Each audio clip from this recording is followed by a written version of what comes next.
Take me back in the city where we felt alive. Take me back.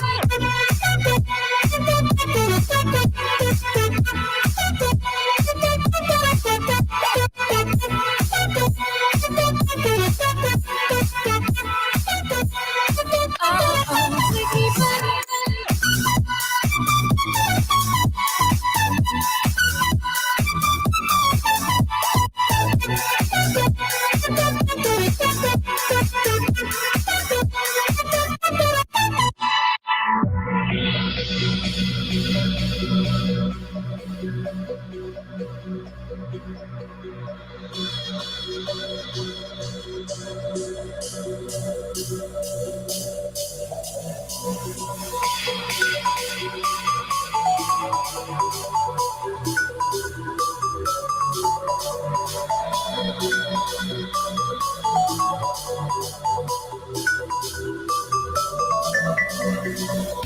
In the city where we felt alive.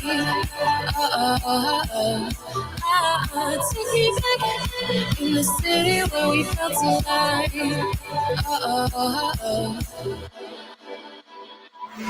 In the city where we felt alive. Take me back. In the city where we felt alive. Take me back.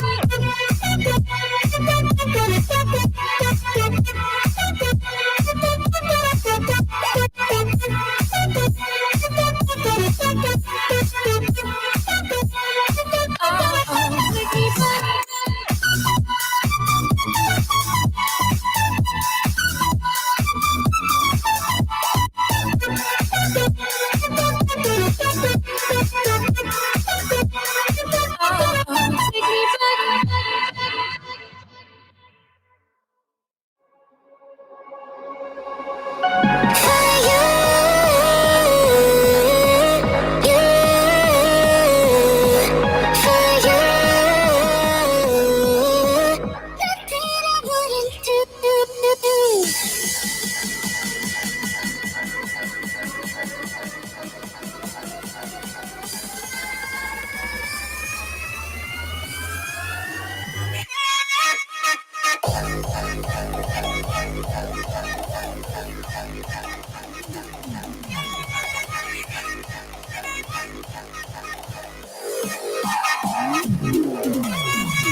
Take me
And I know I'm falling, but I'm falling just for you.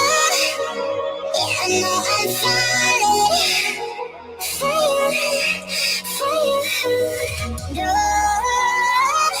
you'll never be alone. You'll never be alone. You'll never be alone. You'll never be alone. What's one side of TikTok?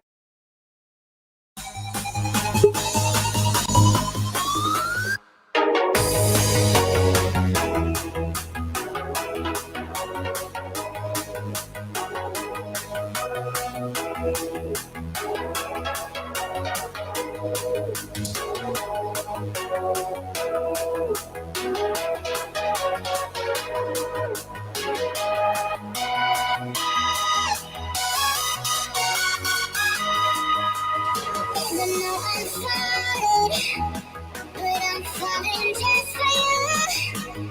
Yeah, I know I'm falling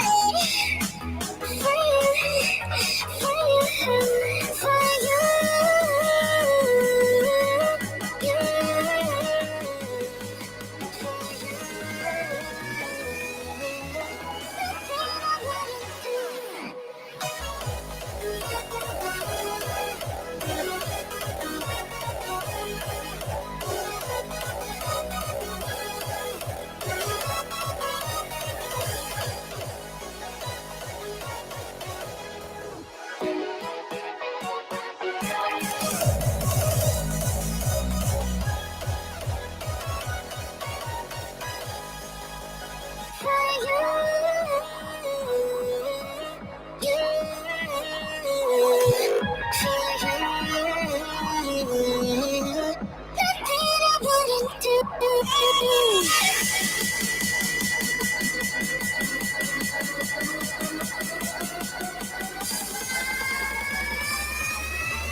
Think it might be that time. About that time. All right, let's get this started.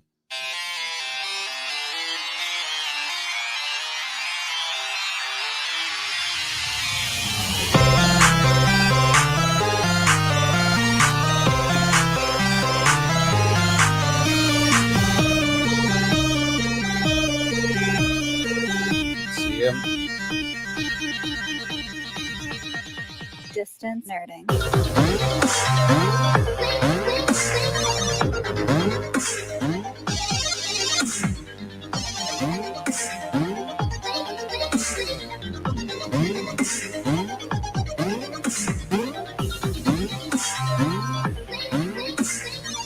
Well, good evening, everybody. Good evening, good sir. How are you? Oh, I'm great. I'm great. You are now watching Distance Nerding. He's young Phil. And he, I believe, is Jamez 5000. And we're here to nerd together. We're talking about anything pop culture, movies, food, music, wrestling, whatever you're nerding out on. We want to talk about it. Now, guys, you got to find us on all of the social medias that exist that are out there, because if it is a social media, we're on it. Of course, at our YouTube, at our Instagram, Facebook, Twitter, Twitch, Linktree, TikTok, wherever it is, you can find us at Distance Nerding. All the things. All of the things. Now, this week on deck, what do we got? We got the download. Getting all the news in there. We got a couple rumors, so we're going to be starting some rumors. Hell yeah. And then we're breaking down a whole bunch of stuff. Yeah, we're breaking down a lot today. Yeah. Are you ready to talk that Doctor Strange trailer. I'm so ready to talk that Doctor Strange trailer. I know you wanted to talk like all the Super Bowl commercials, but I only want to talk about one. Yeah, and I it's mean, that. there's a couple. Well, that and Moon Knight. Yeah, we can talk about that too. That's fine. Yeah, and then on top of that, we're going to be talking Book of Boba. We got double the boba. Double the Boba. Actually, you know what I'm going to do? Switch that over. You know why I'm switching those over? So we can. Because if I look at you, it looks right. Yes. Continuity wise. But way to be on point. There I we like go. it. I Okay. like it. Right. There we go. Now, ladies and gentlemen, without further ado, I believe it's time For the download. I want to talk about some sponsors though. I definitely want to talk some sponsors. So, throwing it off the bat, of course, the first sponsor I want to talk about specifically is Poddex. Now, guys, our stream, all of our shows are brought to you by Poddex. Poddex is a unique interview question and episode starting prompt in the palm of your hands. So whether you are a new podcaster or an existing broadcaster looking to grow your audience, I was going to say our name, or get more engagement, you're going to want to check out Poddex. Now, guys, go to poddex.com and you're going to use the code NERDING10. That is NERDING 10 for 10% off of your purchase of Poddex. Again, I bring it up every week, but if you haven't checked out Poddex, the app itself is great. You open up the app, you say, oh, what is it that I want to talk about here, right? Let's go, how dare you? Right there.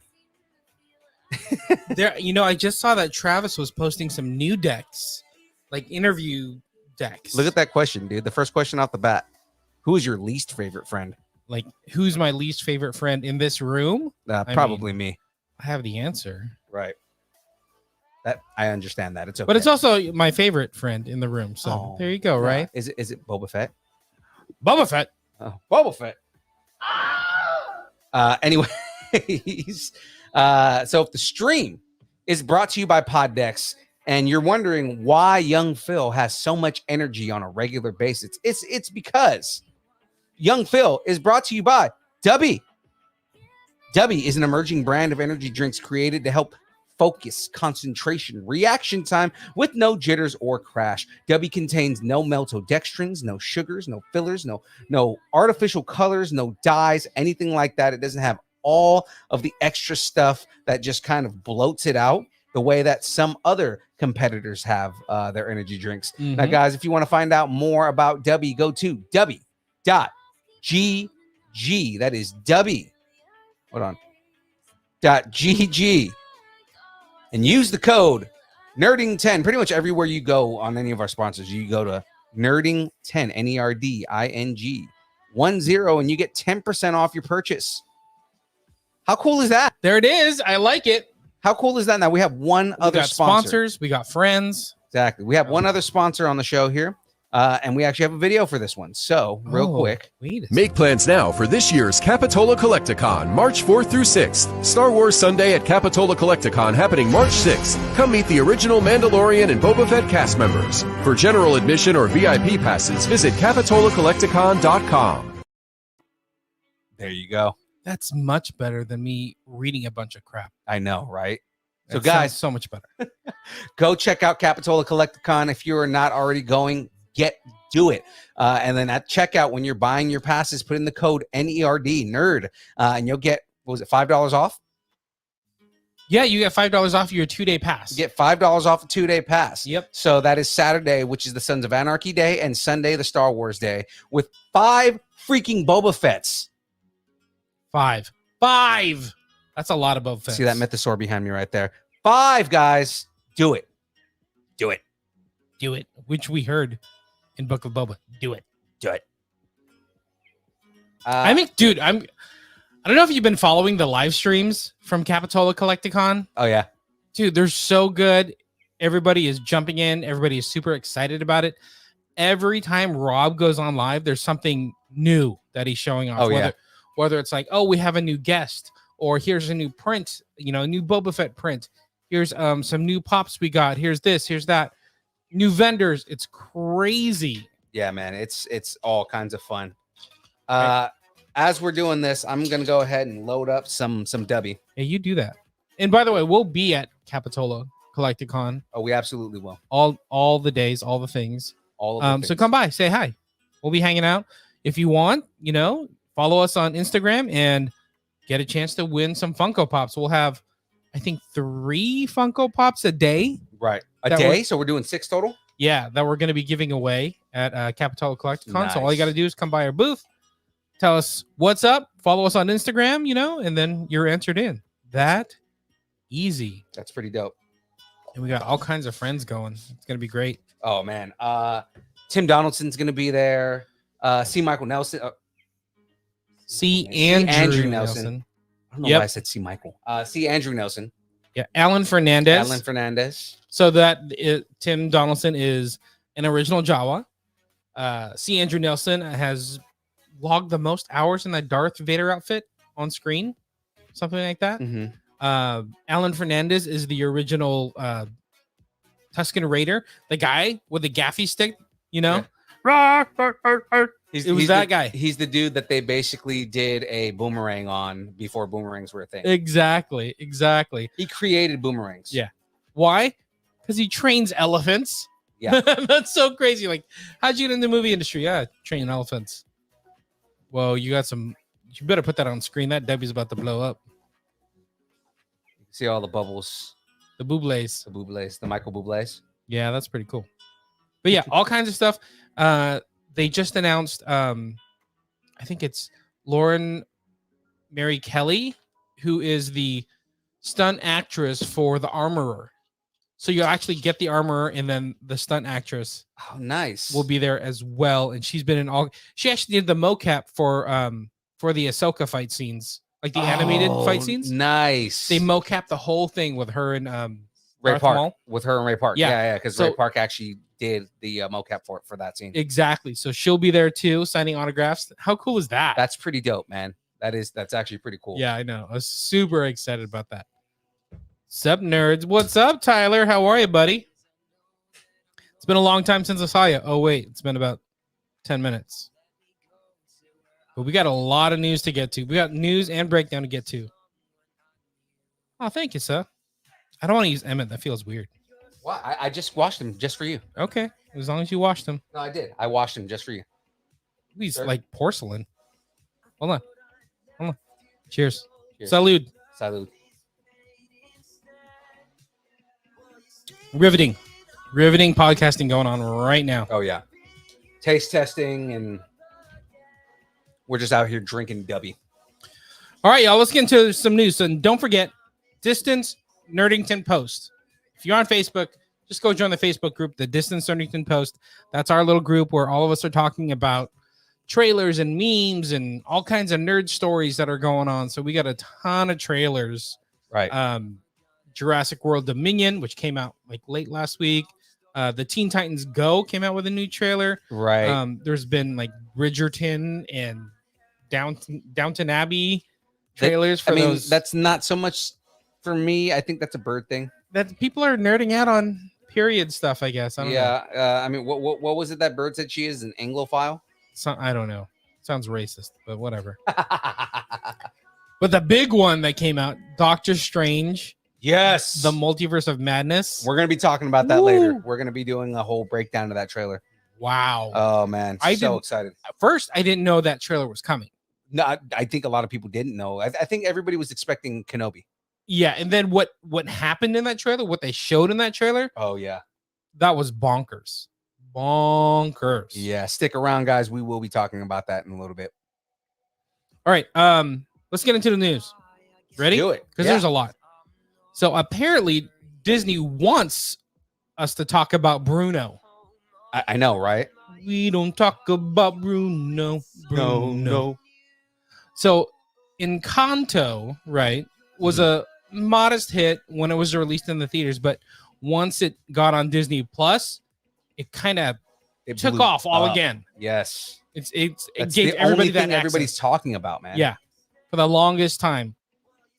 And did you watch it? Yeah, I watched it. It's right up your alley. It's good.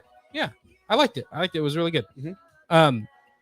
So the animated movie went crazy once it got to Disney Plus, and it's winning all kinds of awards and getting all like Billboard charts. It's like the first soundtrack to go #1 or something in like 10 years or something like Right. that. I forgot what the actual stat was. But so big that Disney wants to put it back into the theaters. I'm sure those kids are going to want to go see that again. Yeah, exactly. Now that they know what it is, now it's like, let's go experience it in theaters. Right. You know, movie theater, the whole big theater thing, make it an event. I think I might want to go see it in theaters too. Oh, I'm sure you will. I'm sure you've already watched it like 500,000 Oh, times. Yeah. Oh yeah, totally. But who's more into it, the girls or Chemo? Chemo? They're probably both, or actually all three into it. I think it's the girls. Mm-hmm. I think Chemo's watched it a bunch, so I think it's more the girls that are into it. But Encanto was recently nominated for 3 Academy Awards, including Best Animated Feature. Right. And which well deserved. Yeah, I think that's why they're putting it back into theaters. But also, they're thinking it may be going back into theaters because they just announced that Turning Red, the new Pixar movie, right, is going straight to Disney Plus. Gotcha. So they're for trying free, to, like right. no money. So they're trying to like make up for that loss. Yeah. So like, let's get a heavy hitter that's, you know, gaining some steam. Let's put it back in theaters since we're losing out on Turning Red. What if Disney figures it out and is like, oh, let's do like reverse movies, and they release Good it on point. Disney Plus first and then put it in theaters because people are going to want to go watch it in theaters. Like, what if they figure that out? That's what they figured out. If they develop like enough hype like that, Yeah. dude, that'd be crazy. That'd be a weird like switcheroo. Because like, you know, when they put Encanto back in theaters and Wait, say that again. Say that again. Encanto, Oh yeah, it's nice. like, you know, when they Me put it back gusta. in theaters, and it's like, say it's a smash hit and like, they make a crap ton of money off of it. Like, what's to say they won't do that with Turning Red, or they won't do that with other movies? Right. That's a good point. That's Yeah. a good point. So I think the reason why they're putting Encanto back in theaters because Turning Red is not going to be in theaters, but if you do all the movie math, that means there's no like brand new theatrical release for Mhm. Disney until Doctor Strange and the Multiverse of Madness In May. in May. So I mean, 3 months from now, you know, that's a long time to go without something in the theaters Right. from all their IP, That's crazy. you know. I mean, I guess Spider-Man is still out there, but I mean, technically that's Sony, but they're getting a cut. So will you be leaving the casita to see Encanto in theaters? Maybe a date night. It was just Valentine's Day, date night. Jackie's not into going to movies though, so I mean, Okay, that would be that fine. would be like a self date. Yeah. Plus, it's a movie you could see on your couch without pants on. Oh, whatever. Exactly. Okay, let's move on. All right. Holy mayhem in the multiverse, Batman. It was just announced Teen Titans Go, the animated series, will be back for an 8th season. I had no idea this would be an 8th season. I didn't realize it was going on for so long. Yeah. I mean, I'm more. I still like the anime version of it, the original version of Teen Titans. Yeah. Not to say that Teen Titans Go isn't good, but it's a little more cartoony and campy for me. Yeah. Whereas, you know, Teen Titans, the original one was, it had more substance. It was more, the story was a lot more engaging. Yeah. It was for an older crowd. Right. This one's for a young crowd. Like, Which they were talking about reviving it, but just it never happened. but this Teen Titans Go is a hit. Like, kids love it. Like, Chemo found it and he's like, I'm gonna watch this. I'm like, heck yeah, you are. Teen Titans were like, I grew up on Teen Titans, like George Perez, you know. Mm-hmm. And he's like, I love this show. I'm like, awesome. And then they came out with Happy Meals and Yeah. everybody was happy. I'm like, who wants a Happy Meal? We're getting a Happy Meal every day. Well, I We're went to getting go everything. see. I went to go see Teen Titans Go to the movies, Oh yeah. and that's kind of what hooked me on it because I was Uh-huh. like, oh, this is actually pretty funny. Mm-hmm. But they also announced that they're coming out with a crossover, which is fun. Which they already did one, and that was really fun. But like this new crossover looks to be super interesting. So it's going to be Teen Titans Go and DC Superhero Girls Mayhem in the Multiverse. Okay. Everybody's got a multiverse. Yeah, I know. So, which is really fun because it's two different properties Right. that are going on, at the same time. If you haven't seen DC Superhero Girls, super funny. It's like if I don't know, if Teen Titans Go is for that, I don't know, 6 to 10 crowd, DC Superhero Girls is probably 8 to 13-year-old girl crowd. It's very much like the Bratz crowd. But it's so fun. You know what? I really enjoy both of these shows, especially DC Superhero Girls, because it's funny, right? Mm-hmm. But kind of like what we're talking about all the time with characters, and like you have to stay rooted in who the characters are. Right. They do that really well, but they put like this fun, preteen spin comedy thing on it. Mm-hmm. But it's exactly who the characters should be, but in this preteen fashion. Right. So it's like Batgirl's always trying to like live up to what Batman wants, and is always kind of mad at Robin for like he gets everything, kind of like the favorite child, and Supergirl is always like, oh, what am I always in the shadow of Superman? Like kind of angsty, doesn't know what to do with her own energy. Right. But it's great. I love both of these shows. Check this out. Teen Titans Go will now be the longest running animated series in DC history with 400 episodes. Wow. That is nuts. That's like anime worthy right there. I know, that's crazy. And then they're going to be adding or have guests on like Beard Hunter and King Shark. Okay, I'm into it. Lex Luthor is going to be jumping on board this Teen Titans Go train. Are they really bringing in Beard Hunter? Yeah. That's funny. So Beard Hunter was on Doom Patrol. Oh, yeah, there you go. It's kind of funny that they're bringing him in. Like Beard Hunter's such a weird character. Uh-huh. Yeah, he's a villain, and basically he can he's a tracker, right? And all he needs is like a hair from your beard, and he can like track any person. That sounds interesting. He's such a weird character. What if you don't have a beard? I forgot. That's his like super weakness. Yeah, he doesn't have a beard. It's a weird thing. Okay. All right, I got a superhero synopsis for the Teen Titans Go and DC Superhero Girls Mayhem in the Multiverse. With the help of an ancient Kryptonian power, Lex Luthor unites the world's supervillains to capture all of Earth's superheroes.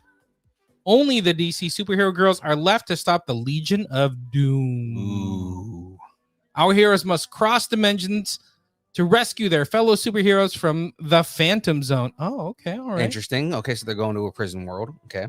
But a fortuitous wrong turn leads them to the Titans Tower. It's kind of fun. It's kind of fun. I dig it. So let's see. Mayhem in the Multiverse is a feature-length animated TV movie. Let's see. It'll be coming on. Oh, actually, check this out. It's going to be released early to buy on May 24th. And then it's going to premiere on Cartoon Network May 28th. So like the following week. Okay. Yeah. So it looks like the purchasable copies are coming out on May 24th. Got to make that money. Right. And then Cartoon Network on the 28th. And then it's going to be streaming on HBO Max on June 28th. So a month later. Right. So that's kind of neat for a big time movie like that. I don't want to say big time, but I love how like they have this movie that's like, oh yeah, we're doing this movie and we have dates for everything. And then it's like Teen Titans Go will premiere sometime in 2022. Yeah, exactly. They have the thing that you can buy. Right. The stuff for free. They're like, meh.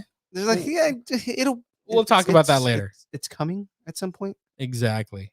Who's in the chat?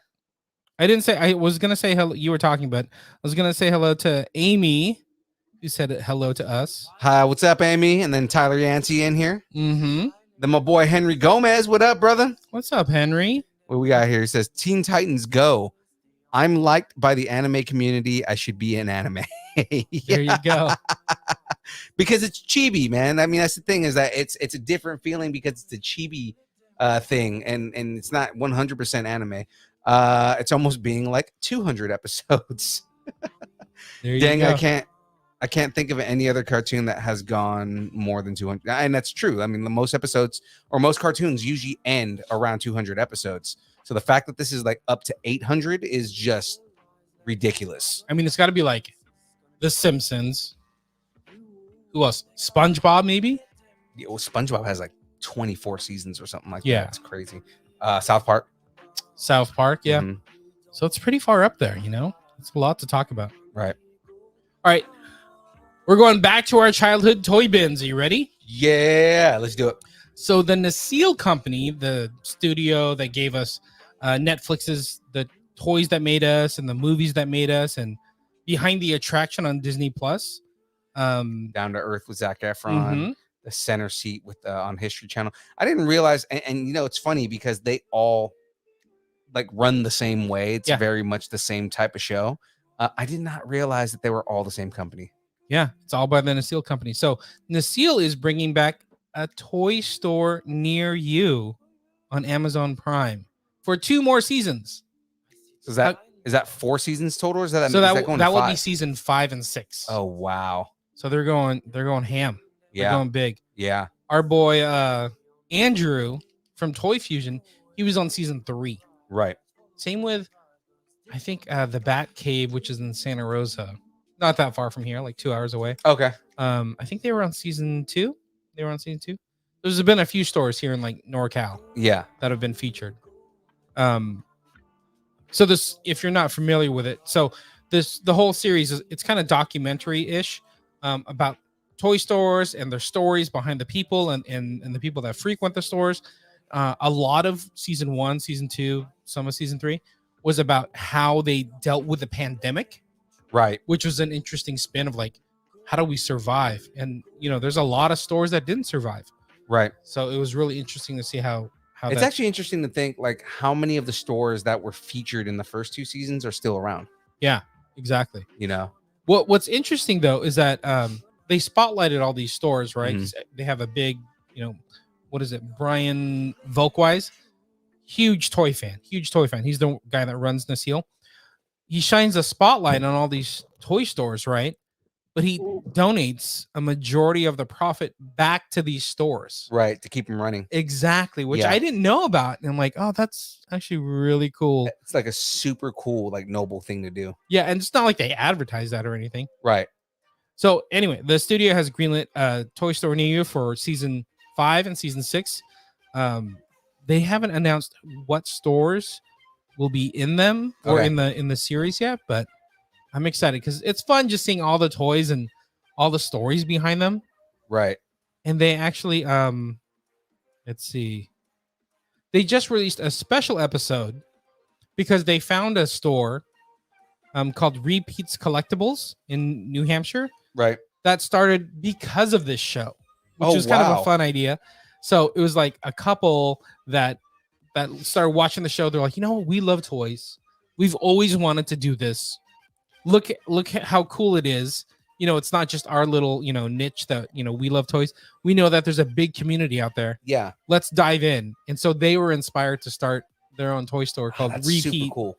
Collectibles. I'm like, that's awesome. Yeah. And so that episode is available now, like on YouTube. I think I posted it. It's in the Distant Stonington post, actually. Yeah. I'm gonna have to check that out because that's really cool. Just like, you Mhm. know, they started a toy store because they saw, you know, surviving toy stores. Mm-hmm. That's really cool. And following their passion. Like Right, that's, I right. mean, kind of like what we're doing. We're like passionate about nerd stuff, right? Right. Let's start a podcast. Especially because, like, you know, like the big monster corporate toy stores don't exist anymore. Like, there's no more KB Toys. There's no more Toys R Us. I mean, you can get toys at like your Walmarts and your Target. Yeah. Targets and your Kmart. Is Kmart still a thing? I don't know. I don't think so. Well, Let's say your not. Walmart, your Walmarts and your and that kind of stuff. And I mean, of course, Amazon's got like a Mhm. pull on that market. But I mean, like, it's cool to see like these kind of like niche markets start popping up. Plus, you got to think about like 50s, 60s, 70s. Like we're literally looking at 70 years of toys and toy collecting Right. that's out there, and that's what people love. People are going back to their childhood. You know, look at the things that, you know, we talk about all the time: Star Wars, Marvel, DC. it's our childhood, you Right. know. So these are like tangible pieces of childhood that people are grabbing onto, and like they want to see all these cool little toys. So it's kind of fun. Check this out. Nasil is going a step further. Oh God, what are they doing? They're getting into the toy business. Really?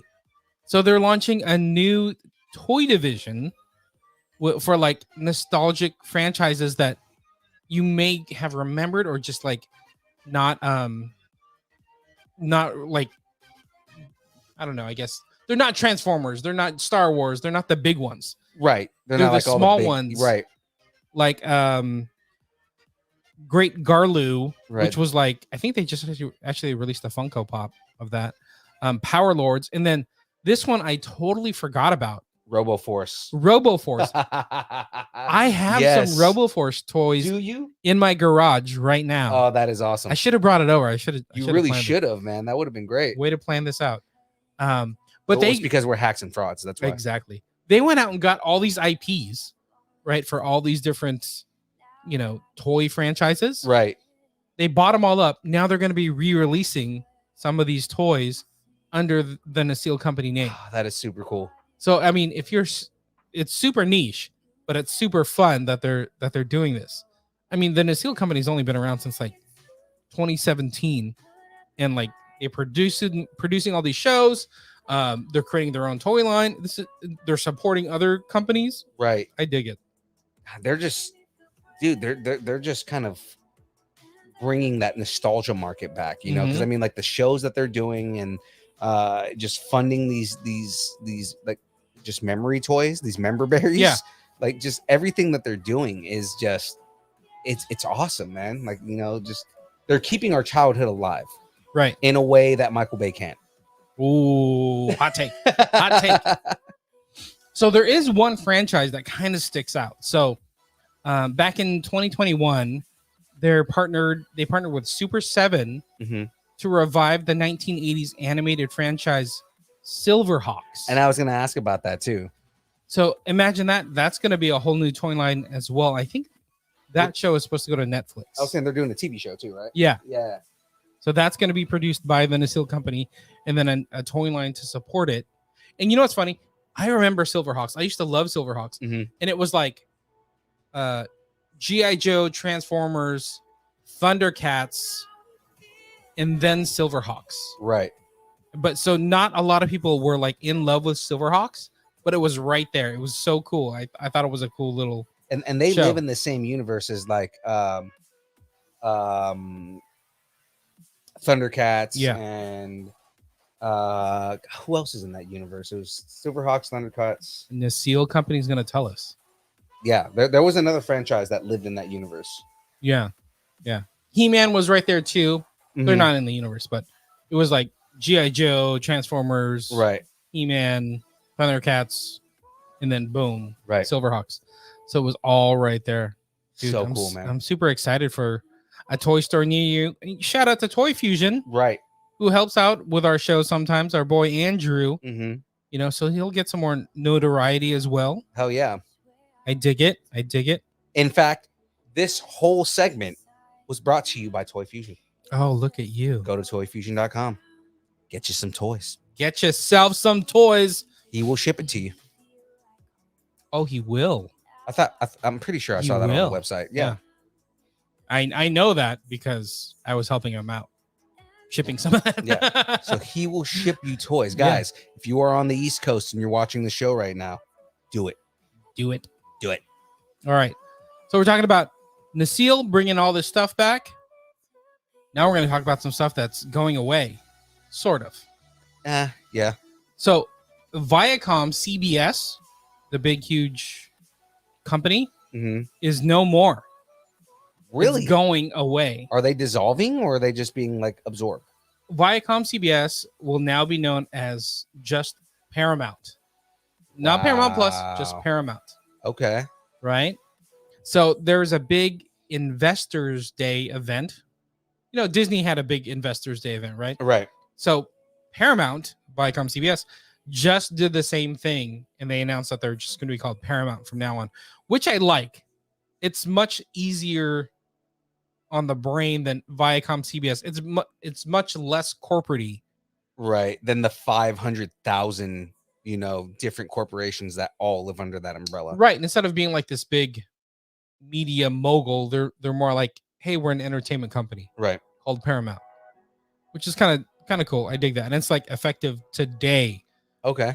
So what does he say? CEO Bob Bakish said effective February 16th, we'll be bringing together our leading portfolio of premium entertainment properties under a new parent company named Paramount, which is like obvious, right? Right.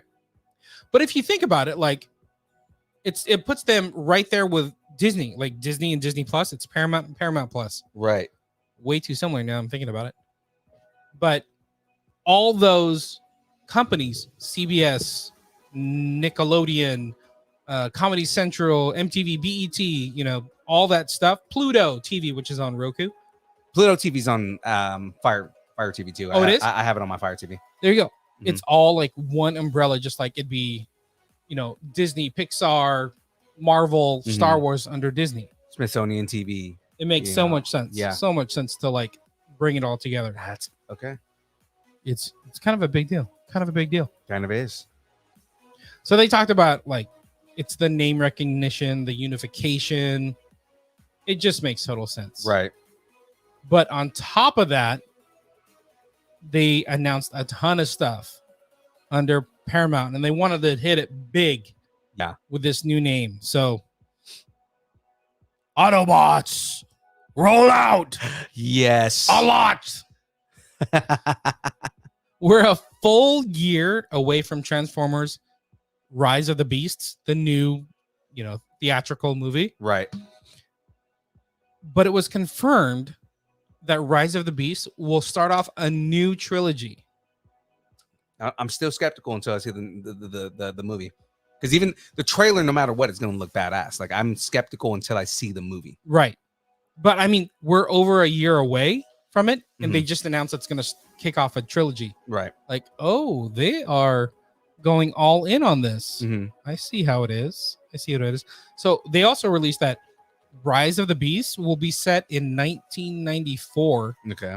And will follow two humans from Brooklyn who come into an ancient conflict that ties in with 3 factions of Transformers. Okay. So it kind of feels like the original Transformers movie, like we need to humanize this a little bit. So we need to have like some kind of human story behind it. I kind of don't want that though. Like I want it to be a story.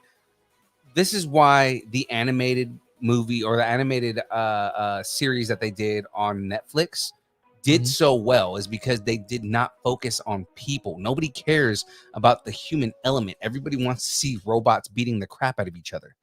I think you're right to an extent, but I think to tell a story, I think they want to add that human factor in it. But it's even then, you don't necessarily need that. Like you can have a couple of humans that are in there and whatnot that they interact with, but like the story is so much more compelling when you get into why the Autobots had to come to Earth. Right. And the ongoing war with, in this timeline, with the Predacons, right? But I mean, like, even then, like with the Decepticons and just kind of like this entire war that's happening, right? Like that's what I want to see is that. I think they just haven't cracked the code on how to get these robots to emote properly. Because we've seen like War on Cybertron on Netflix. This is a great show. That's what I was talking about is that was great. They did such a good job with that. And that's Rooster Teeth, right? I mean, Rooster Teeth being, a company that they primarily try to revitalize anime, right? But I mean, like, they did a really good job in doing Transformers. And it's like, you got these really deep, compelling storylines about robots, and it's like, that's what I want to see. I don't want to see some random human storyline that has nothing to do with the war on Cybertron. What if it was Megan Fox?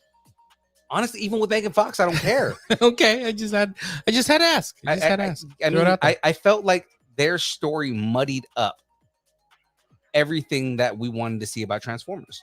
Yeah, that's what I want. Is I want something that focuses on the Transformers, not on the people. Mm-hmm. The people can be there, and there can be like a war on Earth and everything like that. But I mean, that I don't want that to be the focus of the story. Yeah, I gotcha. Which makes me wonder how they're gonna do Rise of the Beasts, Beast Wars, like that era, because that feels almost even more out there because it's animals And like what that they need to emote. right, and what makes it just again even weirder is that they're setting it in 1994. Mm-hmm. Well, Beast Wars is supposed to take place so distant in the future that the Earth is destroyed, Mm-hmm. and it's like basically they've reverted back to like prehistoria. Yeah. So gotcha. it's like, What are again, they gonna do? this is supposed to take place before the first movie. Mm-hmm. So it's like, why? So they must be like completely rewriting the Michael Bay stuff. Yeah. That must be all gone. Even though they'll find a way to make Bumblebee in the movie, but Mhm. we'll just ignore that whole continuity thing. Well, I think Bumblebee is what they're basing everything on. Yeah. I think that was their reset was the Bumblebee movie. Exactly, of course. So if you're not happy with that version of Transformers, and we're still out on Rise of the Beast, we have more Transformers coming. Mhm. Again, Paramount went big. We're getting a new animated series from Nickelodeon Okay. coming this fall, so 2022. Okay. Rise of the Beasts is kicking off a new trilogy and starts in 2023. Okay. And then the franchise is going to expand into a CG animated Transformers theatrical release in 2024.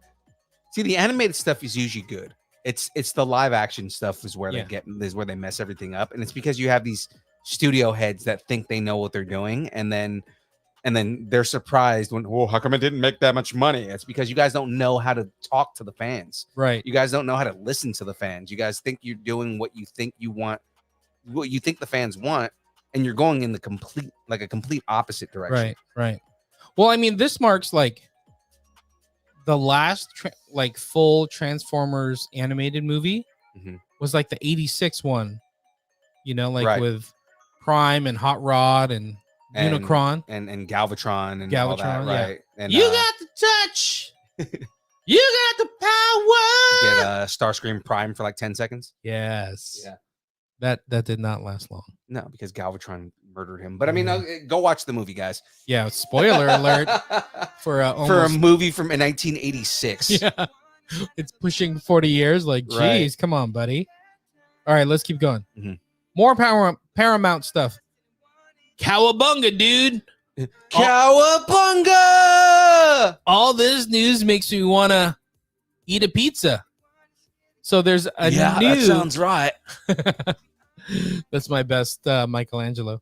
There's a new CG animated Teenage Mutant Ninja Turtles movie coming from Seth Rogen. Okay. And Evan Goldberg. And Evan, I don't know who that is. Do you? Evan Goldberg. Have you ever watched that show? That show, The Goldbergs. Yeah. Oh, yeah. That okay. show is about him as a kid. Got it. Evan Goldberg. Think like almost every nostalgic movie we've seen lately. Yeah. Evan Goldberg has his hands in it. Got it. Like every good nostalgic movie that you've seen lately. That's pretty cool. Hey, Julie. And hey, Phoenix. What's going on? Sorry, I was reading the news. I couldn't look at the chat. Perestroika? Excellent! Frere Jacques?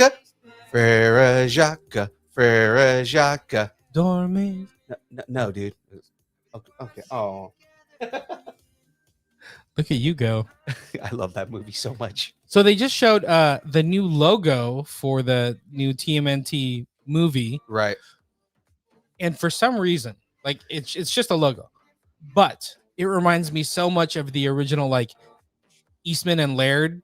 I was gonna say logo. It looks like the Eastman and Laird logo, which I mean, if it's coming from Seth Rogen and Evan Goldberg, I mean, everything Seth Rogen has touched that is something that he's not in has been amazing. Like Preacher was his. Preacher was great. It looked just like the comic book.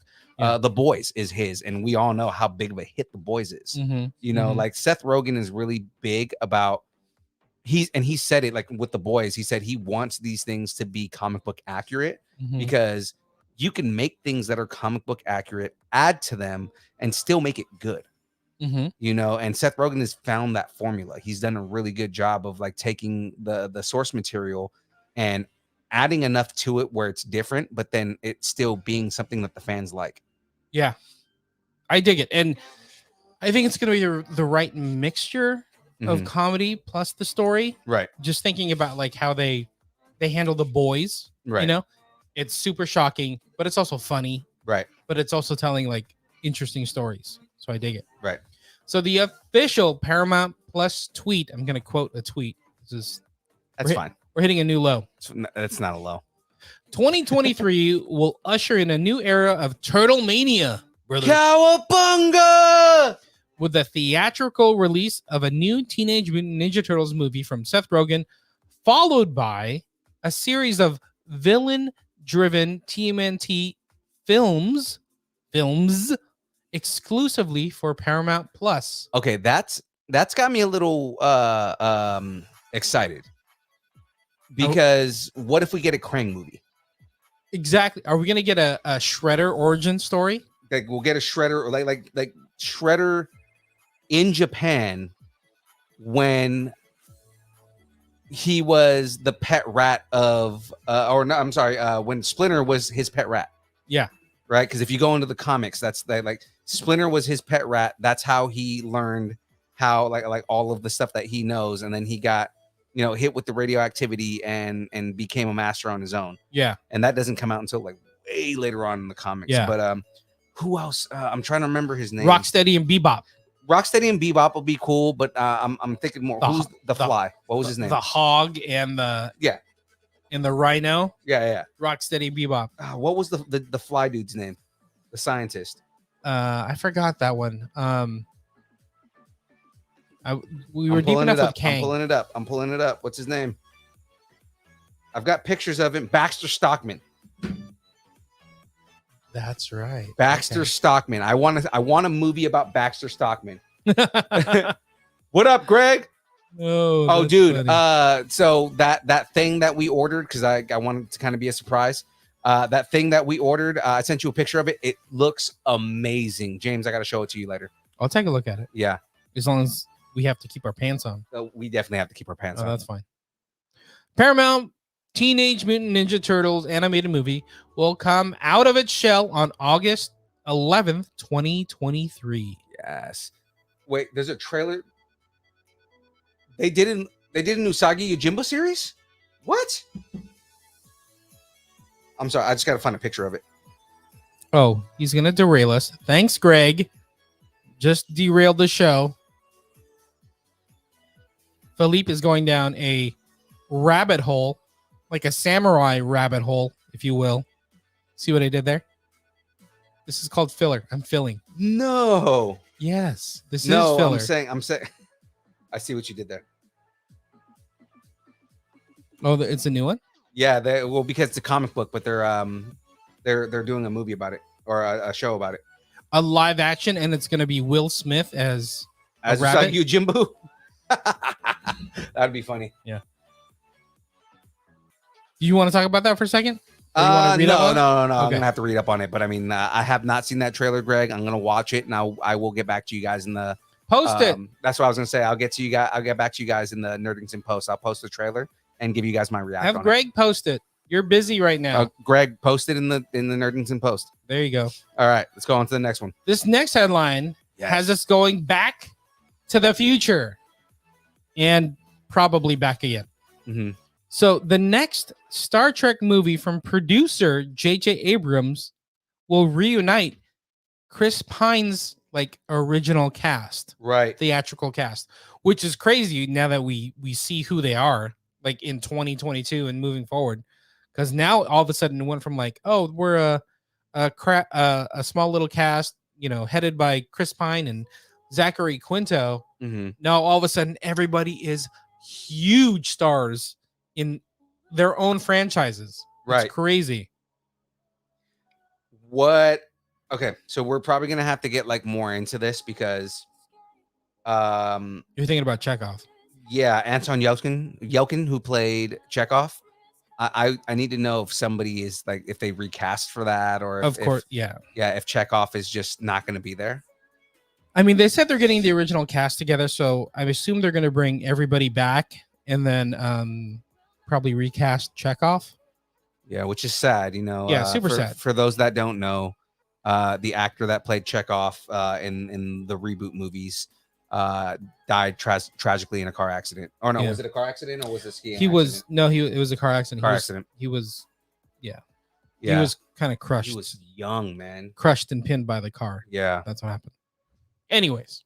Yeah, but I mean, you know, tragically he passed away, and I mean, as sad as it is, it's going to be interesting to see if they recast him or if, you know, they come up with some excuse as to why Chekhov isn't there. Yeah, I'm sure they're going to recast it and go from there. So just pulling back, if it's been a while since we've talked about this edition of Star Trek, even though there's so much Star Trek going on. Right. But I mean, this is Chris Pine, who was in the 2009 Star Trek, the 2013 Star Trek Into Darkness, 2016 Star Trek Beyond. We had Zachary Quinto, Zoe Saldana, Carl Urban, John Cho, Simon Pegg. Dude, think about every one of those actors. They all went to like headline, like brand new IPs. Most of them were already famous by the time they got there, right? So I mean, like, Chris Pine was already kind of starting to get up a little bit, but I mean, Star Trek definitely kind of boosted his career. Zachary Quinto, I already knew him from Heroes, right? Because he played like the villain on Heroes, and he was like really good. So as soon as they said, "Oh, he's playing Spock," I was like, "Oh, that's awesome." Zoe Saldana was already in a whole bunch of things, but she did kind of blow up after this. Carl Urban was already big.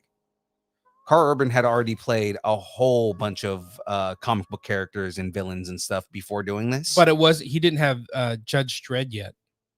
Did he do Dredd after Star Trek? After Star Trek. Okay. I think he actually did it in between like 2 and 3. Yeah. But it was definitely before The Boys. Yeah, but I mean, Carl Urban had already done like a whole bunch of other stuff. He did Priest. He was in God, there's so many movies that he was in that I didn't realize he was in. It was like, and Carl Urban plays a lot of nerdy characters. John Cho, come on, man. Harold and Kumar. Harold and Kumar. Like, he was White already Castle. He was already famous from 2 Harold and Kumar movies before he got it. He ended up being Sulu. I mean, and then Simon Pegg is Simon Pegg. Yeah. Yeah. I mean, you know, Shaun of the Dead and Hot Fuzz. Like Simon Pegg was already big. He's the right-hand man in Mission Impossible now. That's right. So I mean, hey, J.J. Abrams may be calling, but you know, on the other line is Tom Cruise. Yeah. What's crazy is, as recognizable as all of these actors are, they fit the roles so well. You know, like all of them played their roles to a T because they were all just younger versions of the original Star Trek cast. Yeah, totally. You know, and like when you put them all up, like picture wise, you put them next to the people who they played, right? Like for example, John Cho, even though he's Korean, played Sulu. But who played Sulu originally? It was George Takei. George Takei, right? George Takei is Japanese, right? So like you take a picture of George Takei and you put him up next to John Cho, like your young George Takei with the picture of John Cho now, and they look just like each other. Yeah. Right. So it was a trip, just the way that they did that. I think Carl Urban and his, you know, Dr. McCoy were really spot on. They were. He has that intensity that DeForest Kelly did. Yeah. And that little bit of humor mixed in, like the underlying humor mixed in to every one of his lines, you know, was super interesting. Yeah, Carl Urban just showing that British actors can do anything. He's British? He's British. Son of a... That the accent that he has in The Boys, that's how he actually talks. I had no idea. Yeah. God, no, I think you're... No, listen to him talk in interviews. The voice that he uses in The Boys, that's how he really talks. Which is a trip when you see him as Dredd, when you see him as McCoy. Like he is really good at changing himself. Next, you're gonna tell me Harley Quinn's Australian or something like that. About that. Yeah. Anyway, but I mean, they're all got big time franchises right now, and then coming back. So Matt Shakman, right, will helm the next iteration of Star Trek. So if you don't know who Matt Shakman is, He's the one that did the WandaVision series on Disney Plus. The name that I mispronounced for like 3 episodes and said that James wasn't saying his name right. I know, you threw me under the bus. I'm trying not to throw you under the bus, but yeah, no, if you want to just crawl under there, that's fine. I That's fine. I did that. I'm an asshole. Well, there's tons of Star Trek shows going on right now. This gets me excited. Right. J.J. Abrams coming back. Give me all the, lens flares he wants to throw at me. I'm down. All these Star Wars in the Star Trek universe. Exactly. As J.J. Abrams put it. Yeah. If somebody pulls out a laser sword, fine. Yeah. Let's do it. I mean, Sulu damn near did in the first movie. Right? That retractable sword that he pulled out. Yeah. I'm okay with that. Right? I'm down. So I don't think we have a date yet, but Paramount going all in. Let's make some noise with these big IPs that we have. Right. I'm all with it. I'm 100% behind another J.J. Abrams movie. As much as a lot of Trekkies don't like the new Abrams movies because they feel that it's too much action and not enough like science and exploration. Mm-hmm. They're fun, man, and a lot of it is the reason I think it works is because it works on Captain. Why am I always forgetting their names right now? Captain Kirk. Captain Kirk. Like it works a lot on Captain Kirk's like impulse, right? Because Captain Kirk is really impulsive. Yeah. Like even in the originals where it's like more on like the science side and everything like that, Captain Kirk is still really impulsive. He's Maverick. He is. Yeah. So I think Chris Pine plays that really well. And then again, like you said, Carl Urban is really good with embodying Dr. McCoy. John Cho is really good as Sulu. Some of those scenes I love because like it's when Sulu kind of like like pulls up his pants, like his big boy pants. Yeah. And it's like you think that he's like really timid, but it's just like, yeah, I will beat the shit out of you. And you're just like, don't mess with that guy. Exactly. Don't forget this franchise, this version of Star Trek also had Chris Hemsworth, right, as Captain Pike. No, or, it wasn't sorry, Pike. It was he was Kirk's dad. Yeah, Kirk's dad. Sorry. Yeah. But he died. But I mean, yeah, they could like find 10 seconds. But I mean, that was also right before he played Thor. Yeah, they could find a way to bring him back and do some kind of, early story or time jump or something like that. Yeah. Star Trek's all about the time jumps right now. So we'll see. And then Simon Pegg is stupid funny. Yeah, he's perfect. he is perfect as Scotty. Okay, let's keep the download rolling. Yeah. Speaking of rolling, we're getting a third Sonic the Hedgehog movie that's in the works. That'll follow up Sonic the Hedgehog 2. Right, which is crazy that they're greenlighting it before they even release the second one. I didn't watch the first one. First one's it's decent. Was it? Yeah, they're saying that it's the best video game movie adaptation. Wow. Yeah, that's kind of big. Yeah, I mean it's good. The only thing that I don't like about it is that Robotnik never gets fat. Wasn't there a big stink about like the animation or something? Because they changed it. Originally, he looked like super humanoid and really weird. Mm-hmm. And this is also the first movie where fans got their way. Oh, yeah. There was like a huge backlash and fans like complained about the way that he looked in the first trailer. Yeah. So much that they went back and redid the entire movie with a character model that looked more like the original Sonic. That's right. Mm-hmm. That's right. So Sonic the Hedgehog 2 doesn't even come out until April of this year. And they just announced a third movie. Right. So I don't know if you have that in here, if I'm getting ahead of myself. Go ahead. But they also announced on Paramount Plus that Knuckles is getting his own TV series too. Yes, he is.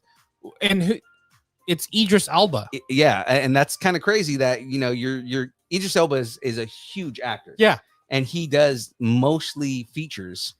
To see him do a TV show as Knuckles at that. Yeah. Right, is going to be awesome, I mean, we just saw Idris in Suicide Squad, which he did an amazing job in that, as well as The Harder They Fall. Yeah. Oh, yeah, that's right. He was so good in Harder They Fall. Shout out to Gene Freeman. Yeah, shout out to Gene Freeman. Yeah. Our boy Gene. But it's so crazy because like Literally, he was in line to be he still could be in line to be the next James Bond. Right. But instead, he's doing a Knuckles TV series. Right. Which is funny on that is he has said openly, like in interviews, that he's turned down James Bond because he feels he's too old. Yeah, I could see that. He feels like he's too old to play James Bond at this point. But now there's rumors again that there's talks that he might be playing James Bond. Yep. By the way, Henry jumped into the chat. We missed it, but he said that Doctor Strange played Khan in the second Star Trek movie. Very true. Very true. That was actually one of his bigger roles too. Exactly. Your mom's in Idris Elba. Phoenix wants a watch party. She just wants to watch all the Star Trek movies. Yeah, I know. Okay. That sounds good. Oh, hold on. Drem Angelus from on YouTube said first Sonic movie had a great storyline. I'm glad they listened to the fans and revise the animation. 100%. I'm also with that too. Like they listened to the fans, and because he was really weird. He had like human teeth and weird like dexterous fingers, and he had like really long legs, and he looked really creepy. It was too real. It really was. He was too humanized. Yeah. And then when they went and redid the whole thing and made him look like Sonic, it was like, this is what we want. Double A's chiming in the chat. He wants a younger Bond, not some old ass Idris Elba. The thing is I take Aaron's opinion on this because the dude is a hardcore Bond aficionado. So Double A, tell us who you would pitch to be the new James Bond. Well, Take your time. He said he wants an unknown. Well, I mean, tell me somebody that he may have spotted somewhere that he may want. Otherwise, I'm gonna say you said Timothy Chalamet. Timothy Chalamet, no. Timothy Chalamet cannot play James Bond. Hey, don't tell me. Tell Double A. That's what he's gonna say. Timothy Chalamet cannot play James Bond. He's way too skinny. Exactly. Idris Elba, Knuckles. But I guess we said the same thing about Robert Pattinson, and I mean, look at him as Batman. Mm-hmm. The dude looks pretty good as Batman. Yeah, I guess. Yeah. Yes, never say never. Mm-hmm. All right. In more IP universe expansion. IP.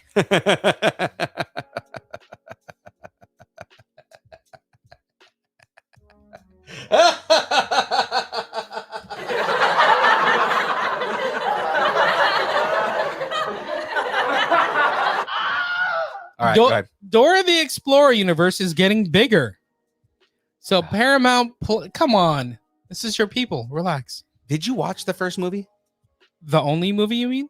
Well, apparently they're making another one. So did you watch the first one? C.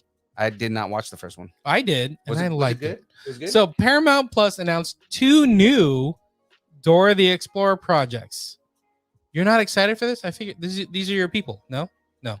Yeah, but I was never into Dora the Explorer. Just don't like backpacks? Is that your problem? Backpack. You don't like maps. You don't like maps. I'm the map. I've driven with you.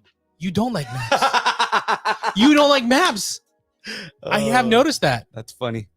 I actually know how to read a map, like actually read a map. But you're not denying what I'm saying. And I'm saying you don't like maps. I prefer GPS. We were driving all around Pleasanton area. Anyway. So there's going to be 2 new projects coming, one for Nickelodeon. So there's going to be a live action series, kind of similar to the 2019 movie that you didn't like, even though you didn't watch it. I can't say that I didn't watch it. I didn't like it because I never watched it. That's why I was asking, was it good? Oh, it was funny. Mm-hmm. I'm trying to think who was in it. I think I have it in my notes. But it was called Dora and the Lost City of Gold. But check this out. It had Eva Longoria, Tamora Morrison, Benicio del Toro, and Michael Pena. Go watch that movie. Wait, Benicio del Toro played Swiper? Uh-huh. Was he actually a fox? Yeah. That's funny. And Michael Pena. You know, like from Ant-Man, Michael Pena? Who did Michael Pena play? Dora's dad. Yeah. Okay. Go watch that movie. Jeffrey Wahlberg played Diego. Eva Longoria, Elena. It was fun. Isabella Moner. I think it's on Amazon right now. Is it? I'm probably going to have to watch it. Jackie's going to look at me weird, but whatever. I'm going to fight for it. Mm-hmm. Let's see what we got here. So there's going to be 2 series, one live action and then one like CG. So it's really separating the two different like demographics. So there's Right. going to be live action, a little bit older, preteen, but then there's going to be the CG one that's going to be aimed at like preschoolers. Okay. So that's more of the reboot of Dora that you would expect. Okay. Who else did they do that? Oh, they did that with He-Man. Yes. Because they did the Kevin Smith show was more towards like us, the guys who grew up Yeah, with He-Man. Revelations is a continuation. Right. And then they did the new series that was more for kids to bring them into He-Man. Yeah, exactly. It's more it's a jump off point. Yeah. Mhm. So they're doing that with Dora. Right. Okay. Just less swords, probably less nipples. But you know what I'm saying. So in That's just a addition, weird jump off right there. Okay. go for it, man. so in addition to the Dora the Explorer stuff, they announced that SpongeBob will be expanding with 3 spin-off movies Really? for Paramount Plus. Okay. Paramount Plus is coming hard. They really are. So we're 3 getting SpongeBob movies. exactly. And then on top of that, How do you make a full animated movie out of that? Are you serious? Really? Okay, go. No, bring it on. Paramount Plus will be getting a full-length Baby Shark animated movie. How? Okay. Wh- Okay. It's like it makes sense. It doesn't make sense to you. You're like, mid-30s dude. This is not for you. No, but I'm saying, how do you get a full movie out of like a 2-minute song? That song has become the first YouTube video in history to hit 10 billion views. It's also a big deal because it got like a whole show out of it and everything like that. And making it the most viewed YouTube video in history. And on top of that, that's like more views than there are people on the earth. right. So just let's let Paramount go after its IP, right? That is Hey, crazy. make your money. Make your money. So we're getting that. That's Mm-hmm. a little crazy. So 2 Dora the Explorer series, 3 SpongeBob movies, Baby Shark movie. We're also getting a Blues Clues movie. Okay. Blues Big City Adventure. I wonder if Steve is going to show up in this too. It's okay. We're going down a rabbit hole. It's a weird Spider-Verse version of Blues Clues. We're getting all 3 dudes that kind of were in the Blues Clues show. Okay, so Steve is going to be in it. Steve is in it, Okay. and then his brother, I forgot his brother's name, Joe. and then Don't ask me how I know that because I didn't watch the show. Yeah. I don't know how I know. I like Steve. I know. the more my we talk sister about watched this, the weirder it gets. Yeah, with like the my knowledge. sister watched with Steve, and then she grew out by the time like Steve was still on the show when she grew out of it. Mm-hmm. Somehow, I don't know how I know Joe. Mm-hmm. Right. I also did not know that Blue is a girl. Oh yeah. I grew up thinking Blue was a boy, but Yeah, I guess I never really thought about that, but yeah. Mhm. And then I see we're getting a Paw Patrol sequel. Yeah, so, but going back to Blue's Clues, all 3 of them are in it. So it's Joe and Steve and Josh, the Filipino dude. Okay, yeah. Heck yeah. Go represent. So they're all going to be in the movie. So it's a weird Spider-Verse, version of Blue's Clues, like live action show. Because everybody's doing universe movies now. I'm okay with that. Mhm. Look, AA right there. Magenta is a boy. No, Magenta is not a boy. Now Is you're just Magenta a making boy? stuff. I think he's making stuff up. Wait, He's been hitting that salt and pepper shaker too long. Magenta is not a boy. We may have to bet some tacos on that, AA. You look it up. I'm going to keep going. nope. Magenta is a girl. Exactly. He So owes me a taco. She is an artistic female puppy who loves to take and draw pictures. Like Blue, she cannot speak, but she can bark and communicate with others, mainly other dogs. Blue's good, dude. We can too. All I learned from that is young Phil has way too much Blue's Clues knowledge. And, I have more Blue's Clues knowledge than I have Baby Shark. So and then AA owes me a taco. Perfect. It's a great story. all right, moving on. Moving on to the big guns. Paramount Plus has announced that its Halo series will be getting a 2nd season already. Which is crazy because they haven't even released the first one. What is that trend? Like we're gonna hit you with a show, and then before we even show you the show, we're gonna let you know that it's coming out again. You know what it is? I think they have test audiences, and I think it does well with the test audience. And they're like, you know what? Where we have the story, there's room for expansion on it. So it's like, hey, let's just go ahead and greenlight it so that because we know this is going to be a hit. Now, why do they do that? Like by announcing it? Is it just to tell the audience like, hey, this is legit? I mean, it gives you more reason to watch the first season because it's like, oh, if they already greenlit a second season, then shit, we should go watch the first season. It must be good. Yeah. Okay, that makes sense. Because for me, I look at it and part of my brain goes like, well, doesn't that put the stakes at the end of season 1 kind of, like maybe they're not as can't think right now, not as dire as you think they're going to be. But they can still be dire, and that kind of is what, like, if they leave it on a cliffhanger. Yeah. Like say it's like, like maybe like the last scene of the first season, you see the flood, right? If you're not familiar with the game, that's in the first game, the Covenant and the and humankind, the USNC, they have to essentially or UNSC, sorry.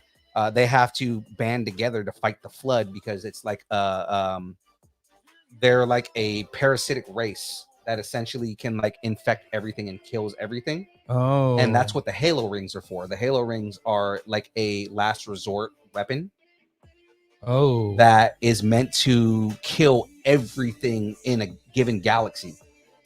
So that way it can eradicate the flood. Got it. Right? And the Covenant basically their whole religion, because they're the Covenant are basically a collective of different alien races, and their religion is based on these sacred rings, and they're trying to activate the rings to eradicate all of existence, so that way they can start fresh. Gotcha. Right. So that's the whole thing. And then of course, like, the mankind in the UNSC is like, well, we don't want to die. So it's like, so we have to fight the Covenant, and then on top of that, we have to band this together parasite with the Covenant to fight this parasite. Oh, interesting. Okay, that makes a more compelling story. Yeah. So I mean, that's the video games, right? So if they're, from what I hear, the Halo series is not supposed to be a rehash of what happens in the games. It's supposed to be a continuation. Oh, interesting. Right. Hold on real quick. Amy's talking in the chat. We'll get to your question in 1 second, but let me just finish up on this Halo stuff. 10-episode series is being produced by Showtime in partnership with 343 Industries, along with Amblin Entertainment, which I didn't know. Right. Steven Spielberg. No, I remember Amblin was part of this. And which is set to pew onto Paramount Plus March 24th. I love it. All right, let's go. Let's jump back to the chat. Yeah. So Amy, we're going to put you on the screen here. When it comes to the trailer of Multiverse of Madness, a lot of people are saying either a version of Captain Marvel or Superior Iron Man, but this is just a theory. But what if the glowing figure is actually Blue Marvel? Ooh. I think he will fit so well. He has very strong powers, but also he is very smart, to the point he could replace Black Panther and seat as a seat amongst the Illuminati, right? Because Black Panther is a member of the Illuminati too. Yeah, which is super interesting. Like, it'd be nice to see. Right. So when I initially saw the trailer, or should we save this for when we do the trailer breakdown? If you want to chime in on it for a little bit, that's real totally quick. cool. So just on that specific scene that let's you're talking highlight about. Amy. That's the first time she I decided to talk. I did. She's on the screen. I know, but I'm saying we're talking what she wants to talk about because she decided to chime in the chat. Oh, gotcha. So yeah, Amy, when I initially saw the trailer and I reacted amongst the group that we had in our group chat, there were a couple of different theories as to who that was. After watching it a couple of times, I do think that's probably Captain Marvel, but or it's either Captain Marvel or it might be Spectrum, because she's also in this, and it could easily be Monica Rambeau. But I initially thought that it might be Nova. And it's just because they've already said that Nova is going to be coming. He hasn't, we haven't seen anything with him yet. And I figured this might actually be a good jumping point to bring Nova in if they're reworking the universe and bringing back, some of those worlds that were destroyed, like that Thanos destroyed and everything like that. We get more Nova Corps in that case, but no, that actually is a really good a really good thing. It could be Blue Marvel. And I mean, it is a very similar skill set. We could be getting him in there. There's a couple of other speculations that we have on who else could be in there because we're pretty sure it's the Illuminati. Nothing confirmed, even though everybody's saying there's confirmation on certain things. But when you look into it, a lot of these things that people are saying are not confirmed. But we'll go over that more once we do the breakdown. There's so much in that trailer. Oh yeah, I can't. Let's get through this last story. And then real quick, Henry is also saying I think the Ultron. Oh, he was saying that the Ultron bots were the white bots. Again, if we're dealing with the multiverse, if they're changing the role of the Illuminati, because the Illuminati are meant to protect Earth, right? If they're changing them to where they protect the multiverse, because then we can get an excuse as to why we get certain characters that we'll go over in a little bit. Yeah. Then yeah, that would make a lot of sense. Right. And then the Ultron bots could just be that they have a version of Ultron that they've been able to contain. Right. And then, yeah, Phoenix is saying it could be Johnny Storm. I really don't think it's Johnny Storm. As much as I would love for that to be Johnny Storm, I'm pretty sure that, especially with some of the freeze frames that I've seen, pretty sure that was Monica Rambeau. But we'll talk more about that when we get there. Got it. Hell yeah, Jordan, the Illuminati. Everybody thinks it's the Illuminati. Let's finish this one, and then we'll be done with news, and then we can go from there. Okay, so we went from Halo. We're going to go into another game, another long-time running game. So the Star Wars MMO, The Old Republic from BioWare and Electronic Arts, is releasing a new expansion. It's called Legacy of the Sith. Now, I'm going to be honest about this. I did not know that Old Republic was still running. It's still running. Old Republic, a lot of the expansions in the past were freaking amazing, right? Because it takes place, I think it's 10,000 years before the Battle of Yavin. Oh, really? Okay. So it is very much in like a different space. There are way more Jedi. There are way more Sith. This is briefly after the fall of the Sith Empire, the first fall of the Sith Empire. Got it. So I mean, like, there's still an academy on Korriban. There's still like all these different things. The character that we see in the trailer, if you guys haven't seen the trailer yet, go watch it. Yeah. But the character we see in the trailer is Darth Malak. Darth Malak is Malgus. Is it Malgus? It's Malgus. So this is in celebration of the launch, which is like 10 years ago. Right. But we're talking about this cinematic trailer. Go watch this trailer. I decided to watch it, and I shouldn't because Malgus. I was supposed to be working. But it's 6.5 minutes long.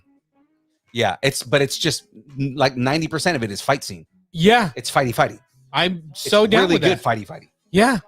No, so yeah, I was mistaken. It is Darth Malgus, who is the main villain from the first Old Republic game. So not Knights of the Old Republic, who was Darth Malak, who fought alongside Revan.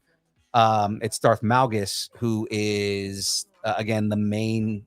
He's kind of like the Lich King in WoW. Yeah, yeah, I can totally see that now. Yeah, Malgus is like the big bad through the entire game. This trailer was so fun; it sucked me in. Yeah, it was so interesting watching a Jedi and a Padawan, and then dealing with Sith. You don't get a ton of that. Right. That's what's good about Old Republic, because the other thing is where a lot of the expansion on the Mandalorians and their way of life and their history comes from the Old Republic. Ooh, interesting. That's why, like, a lot of people were afraid when Lucas or when Disney bought Lucas and stopped all the games. Oh, a lot of people were afraid because they were like, okay, well, are they going to cut out Old Republic? Because there are a lot of things that, like, Darth Bane came from Old Republic.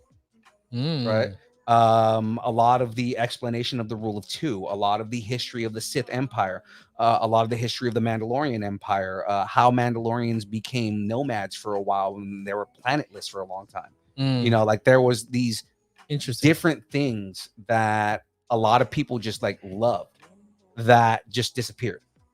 And when EA announced that they took over the Old Republic and they started bringing back things from Old Republic, people were excited because it's like, oh, that means that, they're validating the things that happen in Old Republic. Right. The fact that EA just dropped Legacy of the Sith, which means that it's canon, That's what I was gonna get to. Yeah.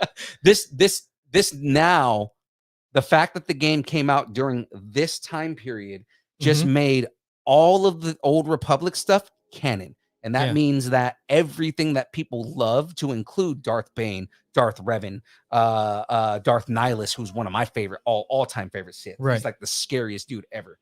Darth Nihilus, if he speaks, you die.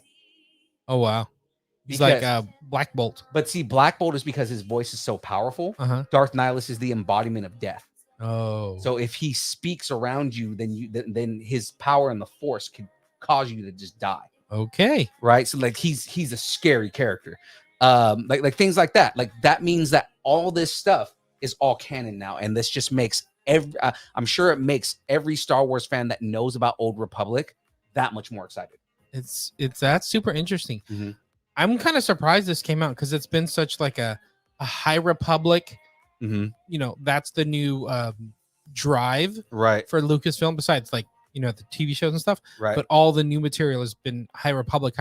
Right. To come out with the Old Republic to an old game, like a decade-old game. Yeah. Okay, that's cool. But it's such a good game, though. That's the thing, is that it's one of those games that it's like Jedi Academy, right? It's one of those games that still holds up. You know, like you can, I mean, to the fact that they're doing a remaster of the original Knights of the Old Republic, the game that started it all on PS5. Yeah. You know, like regardless of how pissed off I am that it's an exclusive on PS5, they wouldn't be remastering this game if Disney was like, oh, well, we don't want to do this. Well, and that you bring up a good point, because like if they're putting it back out again in the Disney era of Star Wars, right? Is that now going to be canon? That's what I'm saying. As I think the fact that they're canonizing a section of the game, which means that everything from the beginning of that game is now canon. Yeah. Because you can't just canonize a part of the game. Like all the connective tissue of it. Right. You need to canonize the entire history of the game. Yeah. And that game specifically is tied to Knights of the Old Republic. Which means that which they're re-releasing. Right. Which means that fan favorite characters, like I mentioned, Darth Malak, Darth Revan, Darth Nihilus, Darth Sion, you know, some of the greatest Sith in the history of the Sith Empire.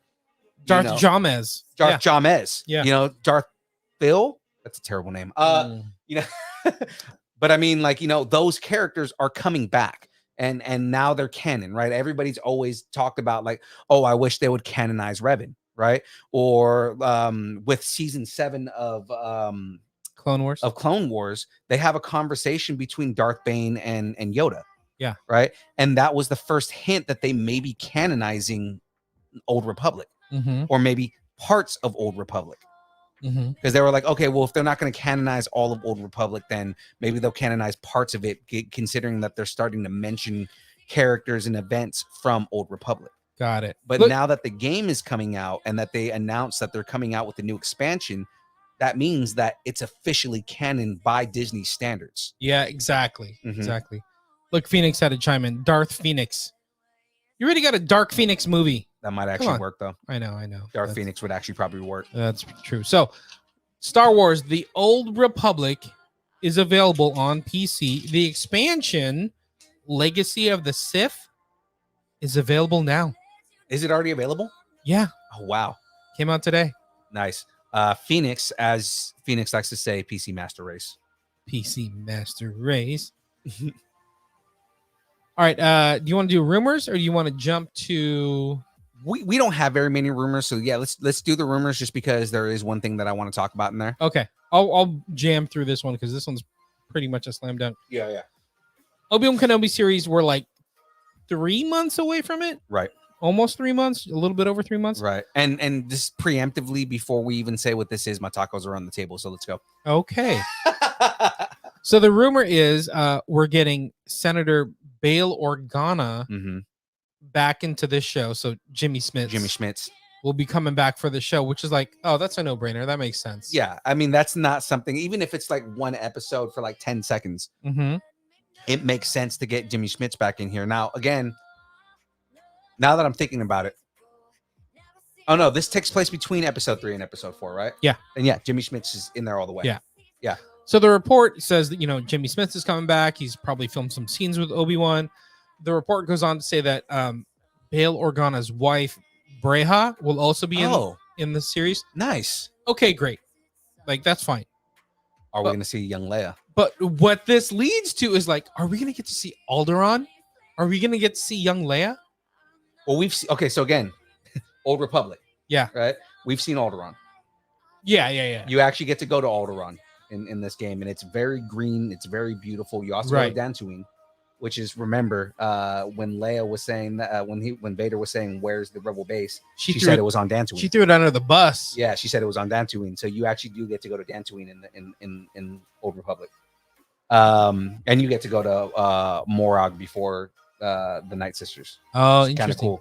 You actually see Zabrak before they became what they became. Oh, interesting. Yeah, interesting. The second game has a Zabrak main character. It's pretty cool. But I mean, aside from that, I don't think that Obi-Wan sees Leia though. You don't think so? No, because remember, by the episode 4, she doesn't know Obi-Wan. Mm-hmm. Right? She doesn't know what he looks like. She's making a video and saying, you helped my father, and he said that you would help me, right? So I think it's probably going to be more of a meeting between Bail and Obi-Wan. But I don't think that Leia is going to be there. I think it'll be like Leia's on the ship, and then when it was more like a distant connection, like, oh, I'm Leia from Alderaan, like you knew my father, yada yada. Right. So there wasn't that. Yeah, she said you served my father in the Clone Wars, right? So it's kind of like, she acknowledges who he is and his rank in military and all that. But it's obvious by the way that she's addressing him, she's never met him. Right. It's like, hey, you served my father in the Clone Wars. I need your help. Right. And I think that this, it's again, like you mentioned, it's a no-brainer that Bail and Obi-Wan had some type of connection together. Yeah. So whether they meet in person or even if we just see Jimmy Smits on a hologram. Yeah. Right. What I was thinking, my conspiracy brain started to spin. Like, maybe we're going to see Alderaan. Maybe we see young Leia. Right. Mm-hmm. But it was interesting that they mentioned that Bail Organa's wife will be in it. So I'm like, okay, maybe we're going to Alderaan. Maybe Obi-Wan is going to Alderaan to protect Leia. Or again, from Inquisitors. Oh, that would be cool too. Or maybe again, considering that it might be, a quick scene where he needs to pass information out off to Bail, and he's on hologram. So Obi-Wan is on hologram, trying to tell Bail that he needs to, get his family out of the capital or something like that, or he's just giving him like information. Yeah. And it takes away from like maybe Bail is having dinner with his family. Could be. Phoenix chimed in. She said, so we're going to see his wife die. No. Leia will eventually lose her adopted mom. She dies when she's young, which is true. That was in episode 4, right? She talked about it. Yeah, we're going to see it. Or maybe we see why her mother died. Yeah. Maybe it is an Inquisitor. Yeah. Dies by the hand of a lightsaber. Ooh, interesting. Interesting. So you already said tacos on the table? Tacos on the table, 100% that Bail Organa is going to be in this. Yeah. I say Bail is in it. I say we're going to get Alderaan. I say we're going to get young Leia. Go for broke. Let's make it happen. Yeah. All right. Now, this next one, I wanted to talk about this, and I'll try to keep it short because we do have a lot more that we have to talk about. But yeah, go ahead and do the headline here. All right. So, Browncoats unite. Firefly is rumored to be making a comeback on Disney Plus. Yeah. So Disney acquired Firefly when they bought Fox, or when they bought out the film studio for Fox. This has been a rumor for a while. It's just coming back up again. But the rumor has been for the longest time that they were going to be doing a reboot with the original cast, who have all gone on to do big things. Oh, yeah. You know, so like again, you know, a lot of people, some people don't know Firefly. If you're a hardcore science fiction nerd, then you know Firefly. Mhm. And again, Nathan Fillion comes from this. Alan Tudyk got his start on Firefly. Mhm. You know, and like we all know that Alan Tudyk isn't everything, Yeah. right? From comedies to drama to DC, to yeah. DC, everything. You know, if it's a property that exists, Alan Tudyk is in it. So I mean, like To Star Wars, jeez. yeah, Star Wars. So I mean, like, you know, he got his start on Firefly. You know, there's a lot of people that got their start on Firefly, and it's considered to be one of the best sci-fi shows created by Joss Whedon. What's her name that was in Gotham, but she was also in Deadpool? I forgot her name. Oh, yeah, I know who you're talking about. Beautiful. Yeah, I forgot. Italian name. Yeah, but she got her start in Firefly Yeah. as well, right? I can't remember her name. Miranda Baccarin. Yes. Miranda Baccarin got her start on Firefly. I really like her. I Yeah. really like her. So it was like a show like produced or created by Joss Whedon, right? Joss Whedon. Yeah. Right. So right here, I'm gonna name off a couple people on the cast, and I mean a lot of these people like have made it big. Nathan Fillion, Gina Torres, Alan Tudyk, Summer Glau. Summer Glau is like huge right now. Mhm. Jewel State, Adam Baldwin was in this. Miranda Baccarin. Let's see. Ron Class, Sean Mahar, Christina Hendricks was in this. Mhm. Mark Shepard was in this. Yeah, I mean, like they have a whole crap ton of people. This is just like bringing back memories. But I mean, like, I wasn't into the show, but I knew a lot of people were like diehard fans. But it only ran for 14 episodes. right? Like it didn't even finish a season, right? Because the studio, A shut bunch it of down. weirdos. You're grabbing onto a show that didn't last. But they ended up making a movie about it. Okay, It ended Serenity, up, right? Serenity. It ended up getting a movie, and Serenity was great because it kind of like continued that story. Uh-huh. You know, it's kind of what the what's that show that they're trying to bring back on Facebook that we've interviewed before? Bel Air. No. Fresh Prince of Bel Air. No. No, that wasn't it. Sanford and Son. I will find it right Um, now. The Jeffersons. Legend of the Seeker. That one. They're That was my next one. Yeah, they that's what they've been trying to do with Legend of the Seekers, because that's almost their justification is that, you know, they did it for Firefly, they can do it for Legend of the Seeker. Mm-hmm. Yeah. Okay. All right. And you know, like going into a small, like a non NBC, not big time, but like going to like a Disney Plus where it's like we need content, Right. for some diehard fans. Yeah, I could see Disney Plus doing this. Yeah. The rumor that's happening again is that they're rebooting it. But it's going to be the original cast still. Rebooting, but with the original cast. Yeah, it's this, and Joss Whedon is on board with it and everything like that. It's just kind of weird the way they've been talking about it. Uh-huh. I see Disney Plus doing it. Disney Plus announced a while back that they were going to be doing something for Firefly.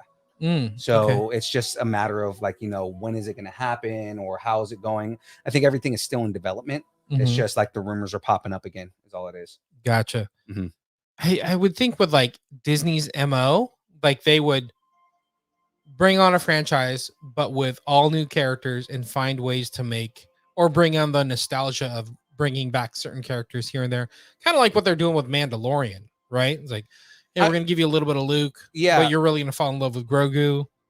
Like I would prefer that they stay in the universe and do a continuation Mm-hmm. rather than trying to do a whole new thing all over again, because you're Mhm. really just going to upset the fans. Right. You know, like especially like when you have such a hardcore base, Mm-hmm. like a hardcore fan base that never got their show fulfilled. Yeah. You know, like that's like what they need to do is build it after the events of Serenity. Yeah. Like, why rewrite this small show that has a huge fan base? Mm-hmm. Why don't you just expand on it? Because it's only 14 episodes plus a movie, right? Right. That's what, 16 hours to Mhm. just expand on that. Right. I say tacos on the table. Oh, my tacos are definitely on the table on this one. we're getting when do you think we'll learn more about this? Firefly? I honestly think that it's still in the development phases. We probably won't hear anything until, if anything is actually being moved, until like the end of the year. Gotcha. All right. All you space steampunkers, Yeah, I think that you're gonna have to wait. I think part of it is also because I think that Joss Whedon is still working on the new Buffy series. Mm-hmm. So I think he's got a lot of focus on the Buffy series right now. Mm. And then from there, once he frees up off of Buffy, then he'll probably start working on He's Firefly laying low. again. Like he may write it, Yeah. but like Oh yeah, They're gonna he's stay- been getting in so much trouble lately. they're gonna Like, stay away from him. yeah. But I mean, I think like after he's done with what he's doing with Buffy the Vampire Slayer, Mm-hmm. then he's probably going to start working on Firefly. Is Sarah Michelle Gellar coming back, or is it just a reboot? I think it's a reboot. I don't think Sarah Michelle, because I think the new Buffy is supposed to be black. Oh, okay. So it's like a retelling. Okay. Yeah. Phoenix says, "I am a leaf on the wind. Watch how I soar." Did I say that weird? You're fine. Okay, good. That's all I got for rumors. All right, so we're gonna get into these breakdowns. So are we gonna just jump over to this Super Bowl trailer? Yeah, because I mean, we already started talking about it. We might as well finish it up. Yeah. So much happened. Dude, I remember sitting there, I was just like, no way that they're doing this. Yeah, I literally paused it and like ran up to the screen. So like I was maybe a foot away from my like 65-inch TV. I was just like, I couldn't Right. believe it. yeah, like basically you were like the kids watching a TV show. Exactly. Yeah. So we got monsters and familiar faces and evil Doctor Strange and zombies and cameos and other dimensions and robots and Everything, man. Just so much to unpack. there's so much that was in this trailer. So we'll go through some of these Easter eggs here and talk about some of the things that we saw in there. So, I mean, do we know whether we're in reality or not? Or if the whole thing is just a dream? No way they would pull a Dallas on us. Old school reference and make us Right. all a dream. It was all a dream. I used to read Word Up magazine. All right. I'm sure some of it is a dream, but literally it's gonna like creep into the reality. The thing is, I think that he's going to start, and from what it looks like, he's going to be going into, some of these alternate realities, especially like the places like where we see Loki at the end of the universe. Yeah. And things like that. I think he's going to go into like more places like that, like the fringes Mhm. of different universes. Well, there's that one shot of the sanctum where it's like the only building. Right. That could easily be that end of time thing Right. that Loki was in. Yeah, for but the he also most has part. like the mirror worlds and things like Yeah, that too. true, Like, I yeah, mean, yeah, there yeah. are dimensions where you're in alternate dimensions, Mhm. So I mean, I can see him kind of going into an alternate dimension that just has like, here is the grim future. Mhm. Especially this is remember, this is a character that can see into multiple realities at once. Yeah. It's so weird. Like my brain starts to hurt thinking about this because we have time and alternate timelines with Loki and Avengers now, Mm-hmm. but then we have alternate realities, Right. right? Which we're already dealing with. We know that the whole thing is the multiverse of madness. We're going to But- be in different realities. But then there's other dimensions, like Right. where I don't know the Shumagaroth comes from. Is that a dimension or a different universe? he comes from a I different don't know. dimension. I don't know what the difference is. Shumagaroth, the Eater of Worlds. Yeah, I need like Stephen Hawking to explain it to me or something. I don't get He's it. a multi-dimensional being, Exactly. just a monster that just eats entire dimensions. Let's run through some of this because I think we're going to get to the speculations Yeah. pretty quick. So we Apparently, he's not going to be Shumagaroth, but it's Shumagaroth yes, because Conan the Barbarian still owns the rights to Shumagaroth, it's Conan's fault. because Right. Shumagaroth was a crossover character between Conan the Barbarian and Marvel. Yeah. When Marvel still did Conan's comics, Right. and Shumagaroth was basically the grounding of Conan the Barbarian is in the Marvel universe. Mhm. And this is why, because Shumagaroth tried to kill Conan the Barbarian, and Conan stopped him and put him back in his dimension. Right. It's a trick. So nuts. So nuts. Yeah, go back and read all the old Conan comics, guys. Conan the Barbarian gets weird. So we got Miss America, right? Mm-hmm. America Chavez. America played by, Chavez. played by Hocho Gomez. So she's in it, and it looks like something's chasing her. And she's like dimension hopping, right? Because that's one of her powers. That's one of her powers, is that she can hop between dimensions. Is it dimensions or realities? No, See, dimensions. That's what I'm talking about. Mhm. Timelines, I don't get it. I don't get it. So, you know what was interesting is we see one shot of Rachel McAdams. Mhm. What's her name? Dr. Palmer. You know, Christine Palmer. Yeah. love interest of Doctor Strange from the first movie. She's getting married Yeah. to somebody else. Right. That's not cool. Which, I mean, you got to remember in the first Doctor Strange movie, I mean, they already have a pretty contentious relationship. Yeah. So, I mean, you know, that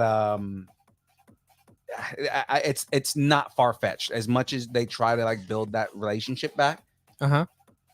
Remember that Christine's issue with Steven is that he gets too caught up in his work. Right. And if you look at the way that Steven is as Doctor Strange, or like as the Sorcerer Supreme, because he's already Doctor Strange, but as the Sorcerer Supreme, he's back in that cycle where he just focuses too much on his work to have a love life or to have friends or anything like that. Like his only friend really is Wong. You're exactly. Because Wong can relate to everything that he does. And he forgot who Peter Parker is. Right. Spoiler alert. Yeah. And Wong is the Sorcerer Supreme at this point. Exactly. What about the cape? What about the cape? You can't forget about the cape. Cape's his buddy. Well, I mean, yeah, the cape is his friend. Yeah, there you go. That's 2 friends. Good for him. It's more than I got sometimes. You know what I mean? Right. All right. We're all over the place. So we saw we're in other dimensions or realities. We're at a wedding. We go back to Comertage. We go back to Comertage, right? Mhm. But something's like looming over Comertage. Right. It looks like the Nothing from Neverending Story. What is this? Is it the Nothing? I think it is the Nothing. Where's Atreyu? Atreyu! Right. Say my name, Atreyu. Artax, no! if you did not cry when Artax died, then you are not human. Exactly. Okay, so we also see Doctor Strange like dimension hopping or like remnants of a dimension hopping thing. Which is almost, I mean, it's almost the same thing that It's like he's looking for something. Right. But I'm saying like it's almost the same thing that the Guardians did in Guardians 2. Yeah. You know, where they kind of just like they not time, like the dimension hop so they can like go to like places faster. It's weird. Oh, I get what you're saying. Like, Mhm. okay, yeah. But you know, there's that one shot of like they're coming out of looks like a submarine door or something, but it's like a brick building. Right. And you see Strange and America Chavez, right? There's somebody on the other side of Doctor Strange that is conveniently being masked. It's Baron Mordo. Oh, it is? What? No, I'm kidding. Oh, I thought to me, it kind of looks like Scarlet Witch. Like they're on some kind of reality hopping, dimension hopping mission. Which that can make sense. You know, I mean, Find some MacGuffin. Yeah. Like, originally we, the speculation that most fans had was that Scarlet Witch was going to be the villain. Mhm. It does not seem that way in this anymore. Right. It seems more like Scarlet Witch is like, he's trying to get her to help him. Mm-hmm. I mean, which is not to say that at the end of this, she might still not House of M this whole fucking thing. Or a version of her may be the bad guy. Yeah. Right. It may not be the Scarlet Witch that we know, but it could be a Scarlet Witch that's the bad guy. Right. Say his name. Mordu? No, say Mordo's, the actor. Say his name. Chiwetel Ejiofor. You got his last name right. Yeah. Chiwetel Ejiofor. Okay. Right. That's close enough. Close good. enough. That's what you're here for. Chiwetel. That's what I said. Chiwetel. Chiwetel Ejiofor. There you go. Nobody rewind that. Yeah. Go back. We're being canceled because you can't say his name. I know, right? So who was he in the first movie? Was he Chiwetel? No, he was Mordo. He was Baron Mordo. So he was like his buddy, right? Right. So, but then he bailed. Well, spoiler alert, right? For those of you who haven't watched the movie that's been out for a couple years now, Chiwetel Ejiofor's Baron Mordo. He in the comic books, Baron Mordo is Doctor Strange's like nemesis. Mm-hmm. He is his like he is the Magneto to Professor Xavier. Mm-hmm. right? Baron Mordo. There is like a slight relationship in the comics, but they built it more in these movies, which I thought was brilliant. Mm-hmm. You know, like you bring back Baron Mordo and you make him and Stephen Strange friends, because that makes their relationship that much more strained. Yeah. You know, and There's that tension. exactly, and you build a much better villain Mm-hmm. than somebody who's just like, you know, oh, my motivation is to destroy everything, right? Right. No, Baron Mordo, like you're seeing, even though we've only seen him once, but I mean, like, you're seeing him slowly become the villain that he is. Yes. You know, like you see him feel betrayed by Stephen Strange and by the Ancient One. Yeah. Right. Yeah. And, you know, by the end, you see him kind of just like, you know, like he feels the betrayal. In this, you were probably going to see an expansion on that. And he may not even fully be the villain by the next one. He may just be like, I'm not a member of Kamartaj anymore. You know, like this is not who I believe myself to be, but he's on that road to become a villain. Right. Which And again makes him a more compelling character. Which kind of leads us into the next piece, because the way he was talking, it's almost like he was the messenger or an agent of whatever organization is coming to, Right. I'm going to say, arrest Doctor Strange for messing with, you know, time and reality and right. everything. So it's almost like he was like, hey, I'm here to warn you. You're going to get taken in, which he gets taken in. Right. By a bunch of robots? Yes. If you are familiar with the comic books, the Ultron bots basically are in the books, they are tamed by a certain group. Okay. Controlled by a certain group that we are getting into with the next Easter egg. But I mean, yes, those are Ultron bots for sure. Okay, let's get into it. So we see the bots taking Strange. He's in handcuffs, some kind of magic handcuffs. He gets taken into the room. So he's like, okay, cool, shiny robots. They peace out. Then he's in a room with like 6 chairs, and either he's going to get put into like, well, I don't know. It looks like he's going in front of a tribunal. Is what it is. Tribunal, or he's going to get sorted into like House Hufflepuff. There One of those go. two. Yeah, he's going into the Sorting Hat. Exactly, right? Doctor Strange is a Hufflepuff. Yeah. I'm going to say it right Absolutely.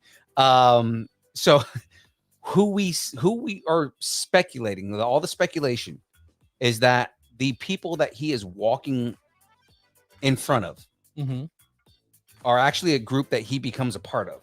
Yeah. The Illuminati. Exactly. And as a comic book fan, this gave me all of the giddies, right? If you're unfamiliar with the Illuminati is a group of characters that oversee all events on Earth to protect all of mankind, whether it be mutants or superpowered people or just regular people, just everybody there. Now, again, the way that they're kind of building it up is it seems like it's not going to just be Earth. They're going to be protecting the multiverse. Right. Which falls in line with how Marvel will expand some of these organizations, right? You know, like biggest example is in Civil War, right? Civil War in the comic books was a conflict in America, right? Civil War in the movie was a global conflict, right? And they made it make sense. Yeah, totally. Right. So the Illuminati in the comic books consists of Tony Stark, Reed Richards, Black Bolt, Doctor Strange, Professor X, Namor, and Black Panther. Right. In this, I don't think we're gonna get Black Bolt because they haven't reintroduced, or they may do it because they may not have to introduce the characters. You know what I'm thinking? They may have a version of this, but it's just going to be like a Professor X or somebody from one universe, and then Doctor Strange from our universe, and Reed Richards from another universe. So that's the thing is that so the Tony Stark, everybody, the rumor right now is that it's Tom Cruise, and he's going to be superior Iron Man, right? Reed Richards, that's going to be our introduction to the Fantastic Four, which everybody is hoping it's going to be John Krasinski. Black Bolt, again, Black Bolt could be there. We've been introduced to Black Bolt, but they've already decanonized the property he was in because that shit sucked. Inhumans was terrible, but I mean, like, you know, you could. That's a way to redo the Inhumans. Is just have Black Bolt on that council, and you know, you acknowledge that Inhumans are a thing, right? And then you can go back and retell that story later. I mean, it could be Inhumans from a different universe. That's what I'm saying is you can go back and retell that story later. Namor. This would be the introduction to Namor, which the rumor right now is that Namor is going to be one of the sub villains for Wakanda Forever, right? So this would be an easy way to introduce Namor the Submariner. Right. And then, of course, I mean, they're probably going to exclude Black Panther unless they find a different way to put somebody else on the council, or maybe they put Manape on the council or something like that. The biggest thing is Professor Xavier. Right. Because in this trailer, everyone is assuming that the voice they hear speaking to Strange is Patrick Stewart. Yeah. Now, it has not been confirmed that it is Patrick Stewart. It sounds like Patrick Stewart, but that does not mean that it is Patrick Stewart. How dare you? You're ruining all our dreams and hopes. I'm hoping it is, but that's the thing, is that it could also be a swerve. Yeah. Right? This could easily be a swerve. But if it is Professor Xavier and it is Patrick Stewart, which the rumor being that was from some of the glimpses that people see, that it's the version of Patrick Stewart from Days of Future Past, which is like the one that everybody likes. Yeah. Okay. Where he still lives on in the future and he doesn't die like he does in, spoiler alert, in Logan, right? Yeah. You know, then it could be that version of Professor Xavier. Yeah, I think so. You know, which means that once you once you legitimize that X-Men are in this universe, you can recast Professor Xavier. It's not a problem. How dare you? Well, Patrick Stewart's getting a little older. And I don't think that they're going to build an entire franchise for the next 10 years over Patrick Stewart. Good point. You know, good as point. much as I would love Patrick Stewart to continue playing that role, because he is by definition Professor Xavier. But they wouldn't like grab, what's his name, McAvoy. I don't know if they'll do McAvoy. Yeah. McAvoy would be great. Yeah. But, you know, I mean, the thing is that if they do McAvoy, that further legitimizes the Deadpool movies, because McAvoy was in the Deadpool movies. That's a good point. Look at you. Which Feige already said that the Deadpool movies are coming over as is. Yeah, exactly. Way to bring it back. That's solid. You know what I think is happening here? So it looks like he's on trial for all the mistakes he's made about messing with reality and time and whatever. I think what they're going to do is recruit him. Right. They're like, hey, you screwed up. We see what you're doing. But there's bigger issues going on out there. And we need somebody heavy with magic. So we're going to use you, Mr. Reckless, Mr. Maverick, because the evil version of you, which we saw in What If, is about to come. Which we also see in the trailer. Exactly. Right. And I mean, that would also make sense to have Doctor Strange, like this is them recruiting him to be a part of the Illuminati, which he is a member of, at least in the comic books. This could also, I mean, again, the swerve of this could also be a scene that happens at the end of the movie. You know, it can easily be a post-credit scene. Yeah. They've done that. Yeah, I was thinking about this. I'm like, okay, they're recruiting him to be in the Illuminati, even though he's a little reckless. They need the Sorcerer Supreme. Oh, wait, he's not the Sorcerer Supreme, which makes me think, oh my gosh, does something happen to Wong in this movie? Or by this point, he's proven himself to be the Sorcerer Supreme again. Could be. Right. Could be. But I mean, by the point of Shang-Chi, Wong is still the Sorcerer Supreme. So I mean, that's what I'm saying. Like, why go after Stephen Strange? What about Wong? Unless Wong said, or not even that. By the point of Spider-Man. Oh yeah, because he's literally the Sorcerer Supreme in Spider-Man. That's why that's the jokes that they're making. Yeah.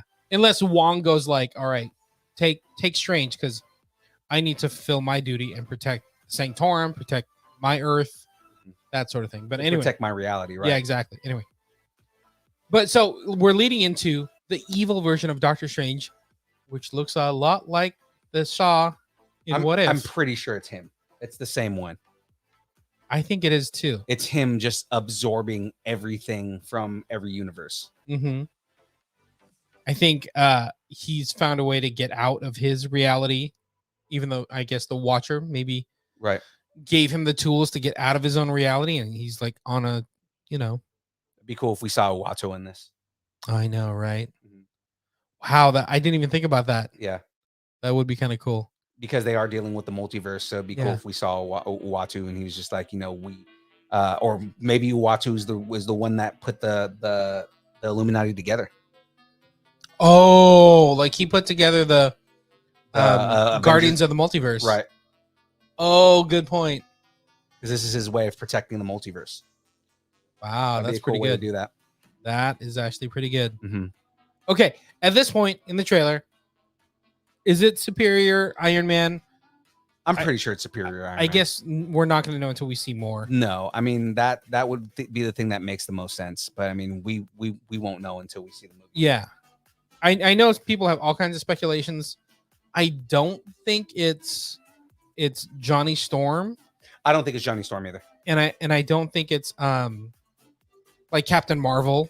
Yeah, like I said, some of the freeze frames, it looks like it might be Spectrum.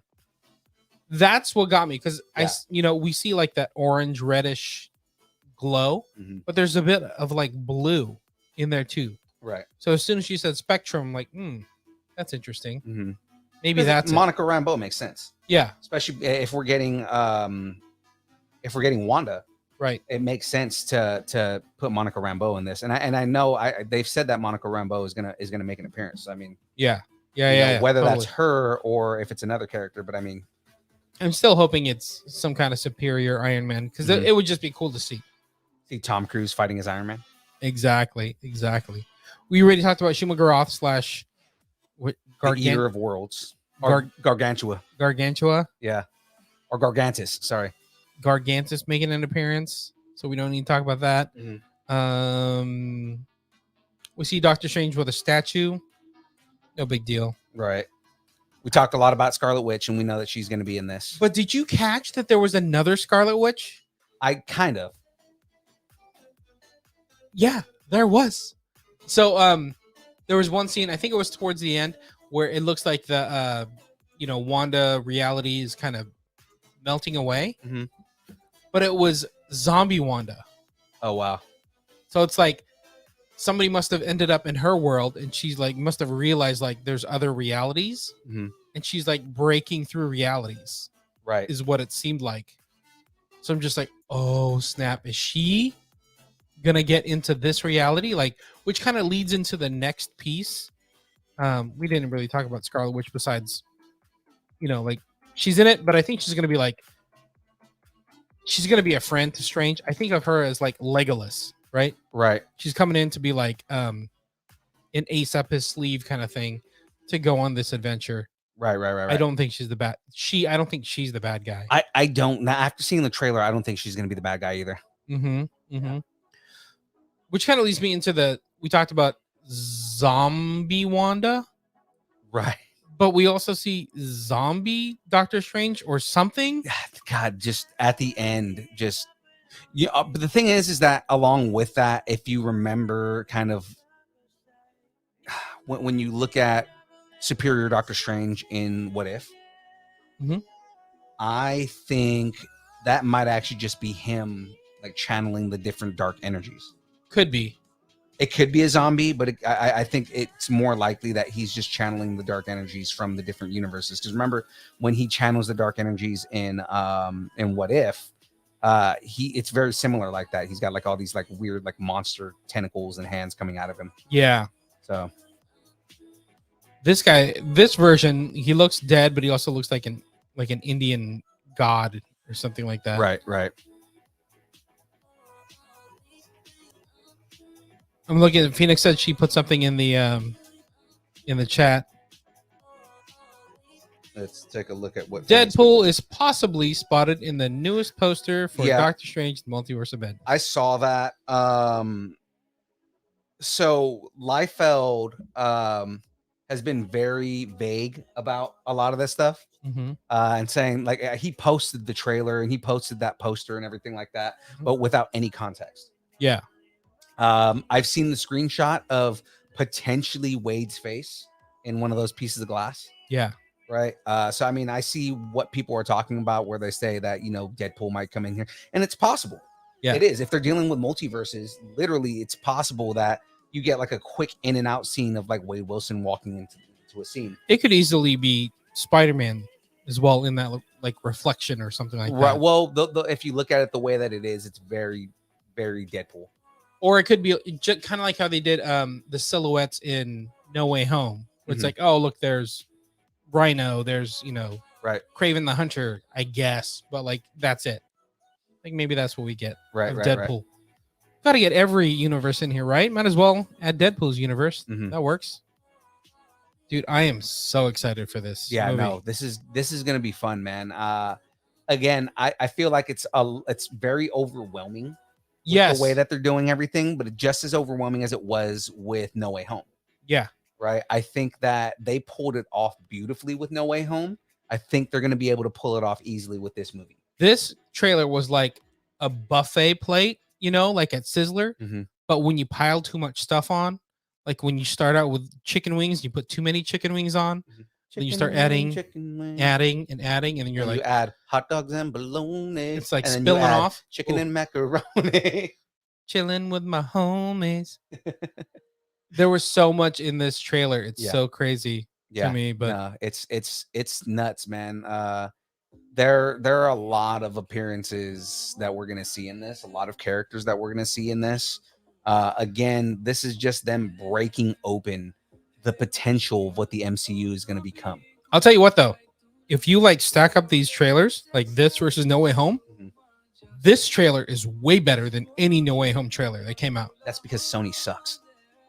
That's rude. But still, you know what I mean? Like they packed so much into this trailer. Right. It's crazy to me. There's just so many like small little Easter eggs. Yeah. And I guarantee that some of those are swerves. Because that's what Marvel does. Yeah, that's nuts. Okay. I hear you. Like a lot of it is probably them trying to build buzz because it's like, hey, we want people to talk about this. Let's put in things that potentially could be nothing. Yeah. I think what this also does, it like makes you look at some of their other pieces of the MCU that you're not quite into, Mm-hmm. and maybe like you need to watch this. Like all the what if stuff, like, hey, WandaVision, you need to go back and watch this. They did that with the Avengers movies. You know, they made you go back and watch movies that you thought you would have never gone back to watch, like Dark World. Yeah. Who Yeah, that's a good point. who was ever going to go back and watch Dark World? Yeah. But then there's so many Easter eggs between Infinity War and Endgame Mhm. that have to do with Dark World that it's like, oh my God, this makes so much more sense now. Yeah. Yeah. So let's rate it, since that's what we do in the Oh breakdown. man. Based on the excitement that I have here. I guess it'd be like excitement level. Yeah. We don't know anything about the movie. Well, that's what I'm saying. Like- Like based on the excitement level, based on the trailer itself, we are going with 10 Eyes of Agamotto Oh, jeez. out of 10 flying cloaks. That's not too bad. That's not too shabby. I would have to go, I don't know, 10 Ultron bots for like, I don't know, 7 Illuminati members. Nice. So 10 out of 7. The one thing that I'm hoping happens in this, because it hasn't happened yet. Oh yeah, there you go. Pick one thing to happen. Yeah. If anything else like is a swerve, pick one thing that you want to see happen. The one thing I'm hoping, because it hasn't happened yet and I'm waiting for it, I need Doctor Strange's catchphrase by the hoary host of Hoggith. That out of everything you can ask for, Because he has not said his catchphrase yet. He In- says it all through the comics. He has not said it in any of the movies. I need him to say by the hoary host of Hoggith. in a multiverse, Specifically when he sees Shumagaroth. in infinite number of universes and things that could happen, including the X-Men, you want him to just say that line? If you're it's one of those if you know things. If you're a fan of Doctor Strange, then you're probably with me in hoping that he says it. Okay. I'll give that to you. For me, it's gotta be Professor X. Mm. Because that would lead to so much more. so much more if we Right. get Professor X. It breaks like everything open. Yeah, exactly. And that's kind of what I want. Like they've been teasing it, Spider-Verse with the various Spider-Mans, Manses. But that would blow it open for me just because that's like the two biggest Marvel franchises, right? Mhm. X-Men and then the MCU. That would be awesome. And connected to Spider-Man, technically. That'd be Yeah. awesome. I'm down with that. Yeah, hell yeah. Okay. I think that's it for the breakdown of Doctor Strange Super Bowl. Right. By the way, there was a Super Bowl. But anyway, Did you see all the commercials? That I guess there was a football game that played in between them. something like that. Yeah. I don't know. Between that and the and the old school hip hop concert that happened. Right?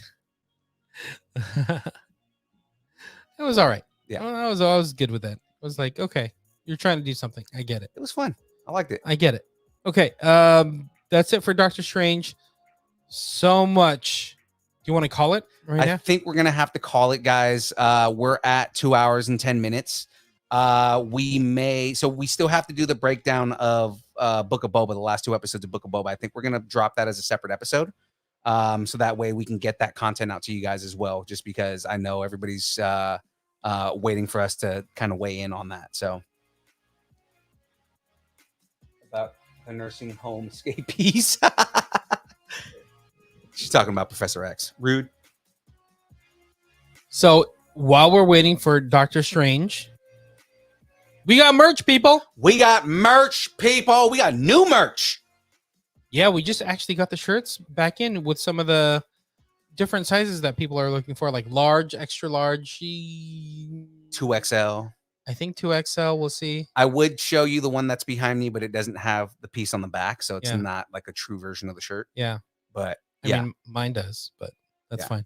yeah. But we got the merch. We got the merch. $20 if you're local, 25 if we have to ship it. We will have them at Capitola Collecticon. I was talking to our buddy Joe, and he said we'll be able to get more before Capitola Collecticon. Hell yeah. So we'll have some available at the con itself. So come and see us at the con. Remember, guys, you can go to capitolacollecticon.com. Mhm. And then you buy your 2-day pass, put in the code NERD at checkout, and you get $5 off. $5 off. Come hang out with us. We'll be giving away Funko Pops. So all you got to do is follow us on Instagram at Distance Nerding. Right. And then at the show, we're going to give, I think, 3 pops away a day, Mhm. 2 days. So 6. That's math. Right. So come hang out with us. Chat us up. Get a shirt. It'll be awesome. Get some stickers. We'll go. Oh, we're going to Just be stop giving by. away stickers, all Yeah. kinds of different We'll have stickers. plenty of And then we'll stickers have as well. distance nerding stickers too. There you go. Hell yeah. But until then, Mondays, the Je- build. There we go. On Twitch, YouTube, Facebook Live. Guys, come and hang out with us and build. Well, it's going to be expanding now, but I mean, mostly build Lego. I didn't get a chance to say it on Monday, but I'm going to say it tonight. This is the build for this Monday. This coming up Monday. Right. It is not Lego for the first time. For the first time in forever. The build this week, I'm building the Durmstrang from Harry Potter. It's a 3D puzzle, so it's not Lego. Ooh. And I'm gonna have to tell you guys the story of how this happened, but I mean, that's for another time. 3D puzzle? Yeah. That's interesting. So do you have all the pieces out and you got to put it together without knowing, or is there instructions? No, there's instructions. Okay. Jackie bought it thinking it was Lego, and it wasn't. And I still got excited because it's Harry Potter. No, it's cool. It looks cool. Yeah, so I'm excited to build that. It's the first time that we're building something that's not Lego on stream. So we'll get down on that on Monday. The multiverse of building. I like it. Exactly. So Mondays from 6 to 8 Pacific PM. Standard Time. Now, that's Monday. Wednesdays, you catch us on this show right here on the download from 7:30 to whenever we finish. Mhm. Because we it's hard to put actual times on that because we never know how much news we're going to be covering over the week. So so that right there, guys. And then of course you can catch me in between playing Destiny and Halo. on Facebook Live. Ah, there we go. Drinking the dubby, Drinking the dubby. playing the pew pew. Exactly. Playing I like the pew it. pew. If you're ever in the chat on that, you'll just every time you'll see at the beginning of the chat, just James goes pew pew. Pew pew. All right. Have something you want to discuss? Tell us what you're nerding out on and make sure to let us know in the Facebook group, The Distance Nerdington Post. Guys, buy us a taco. Join the taco party. All you have to do is go to distancenerding.com, click on that buy us a taco button, and you can buy us some tacos. Tacos. Tacos come back, and they come back to buy to paying for the merch and paying for all the stuff that we can get back out to you guys, the fans. And you know, it's a better way for, I mean, this is how we get to cons and everything too. So I mean, this is how we interact with everybody out there, you know. So, you know, buy us a taco, be cool. Buy us a taco, help us go to these cons. Oh my gosh. By the way, I guess we can't talk about it yet. But there's more cons. Oh, yeah, no, we can't talk about that yet. But a lot more cons. We have a whole lot more cons coming up, guys. So, you know, be on the lookout for some pretty cool national some colossal news. There you go. Some announcements coming soon. So guys, to get all that stuff, connect with us at Instagram, Facebook, Twitter, Twitch, TikTok, YouTube, all at Distance Nerding. Thanks, and keep nerding together. All right, dance party time. Let's go. Let's do it. Let's dance. You and me. You and me.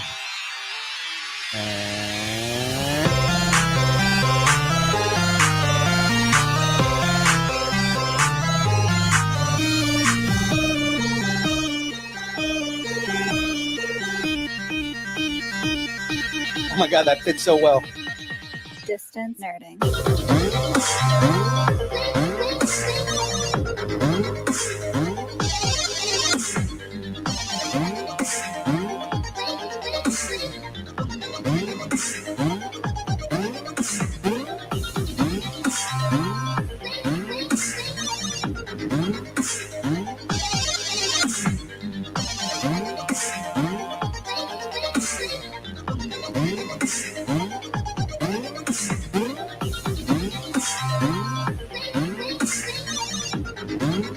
Good night, everybody. Yeah.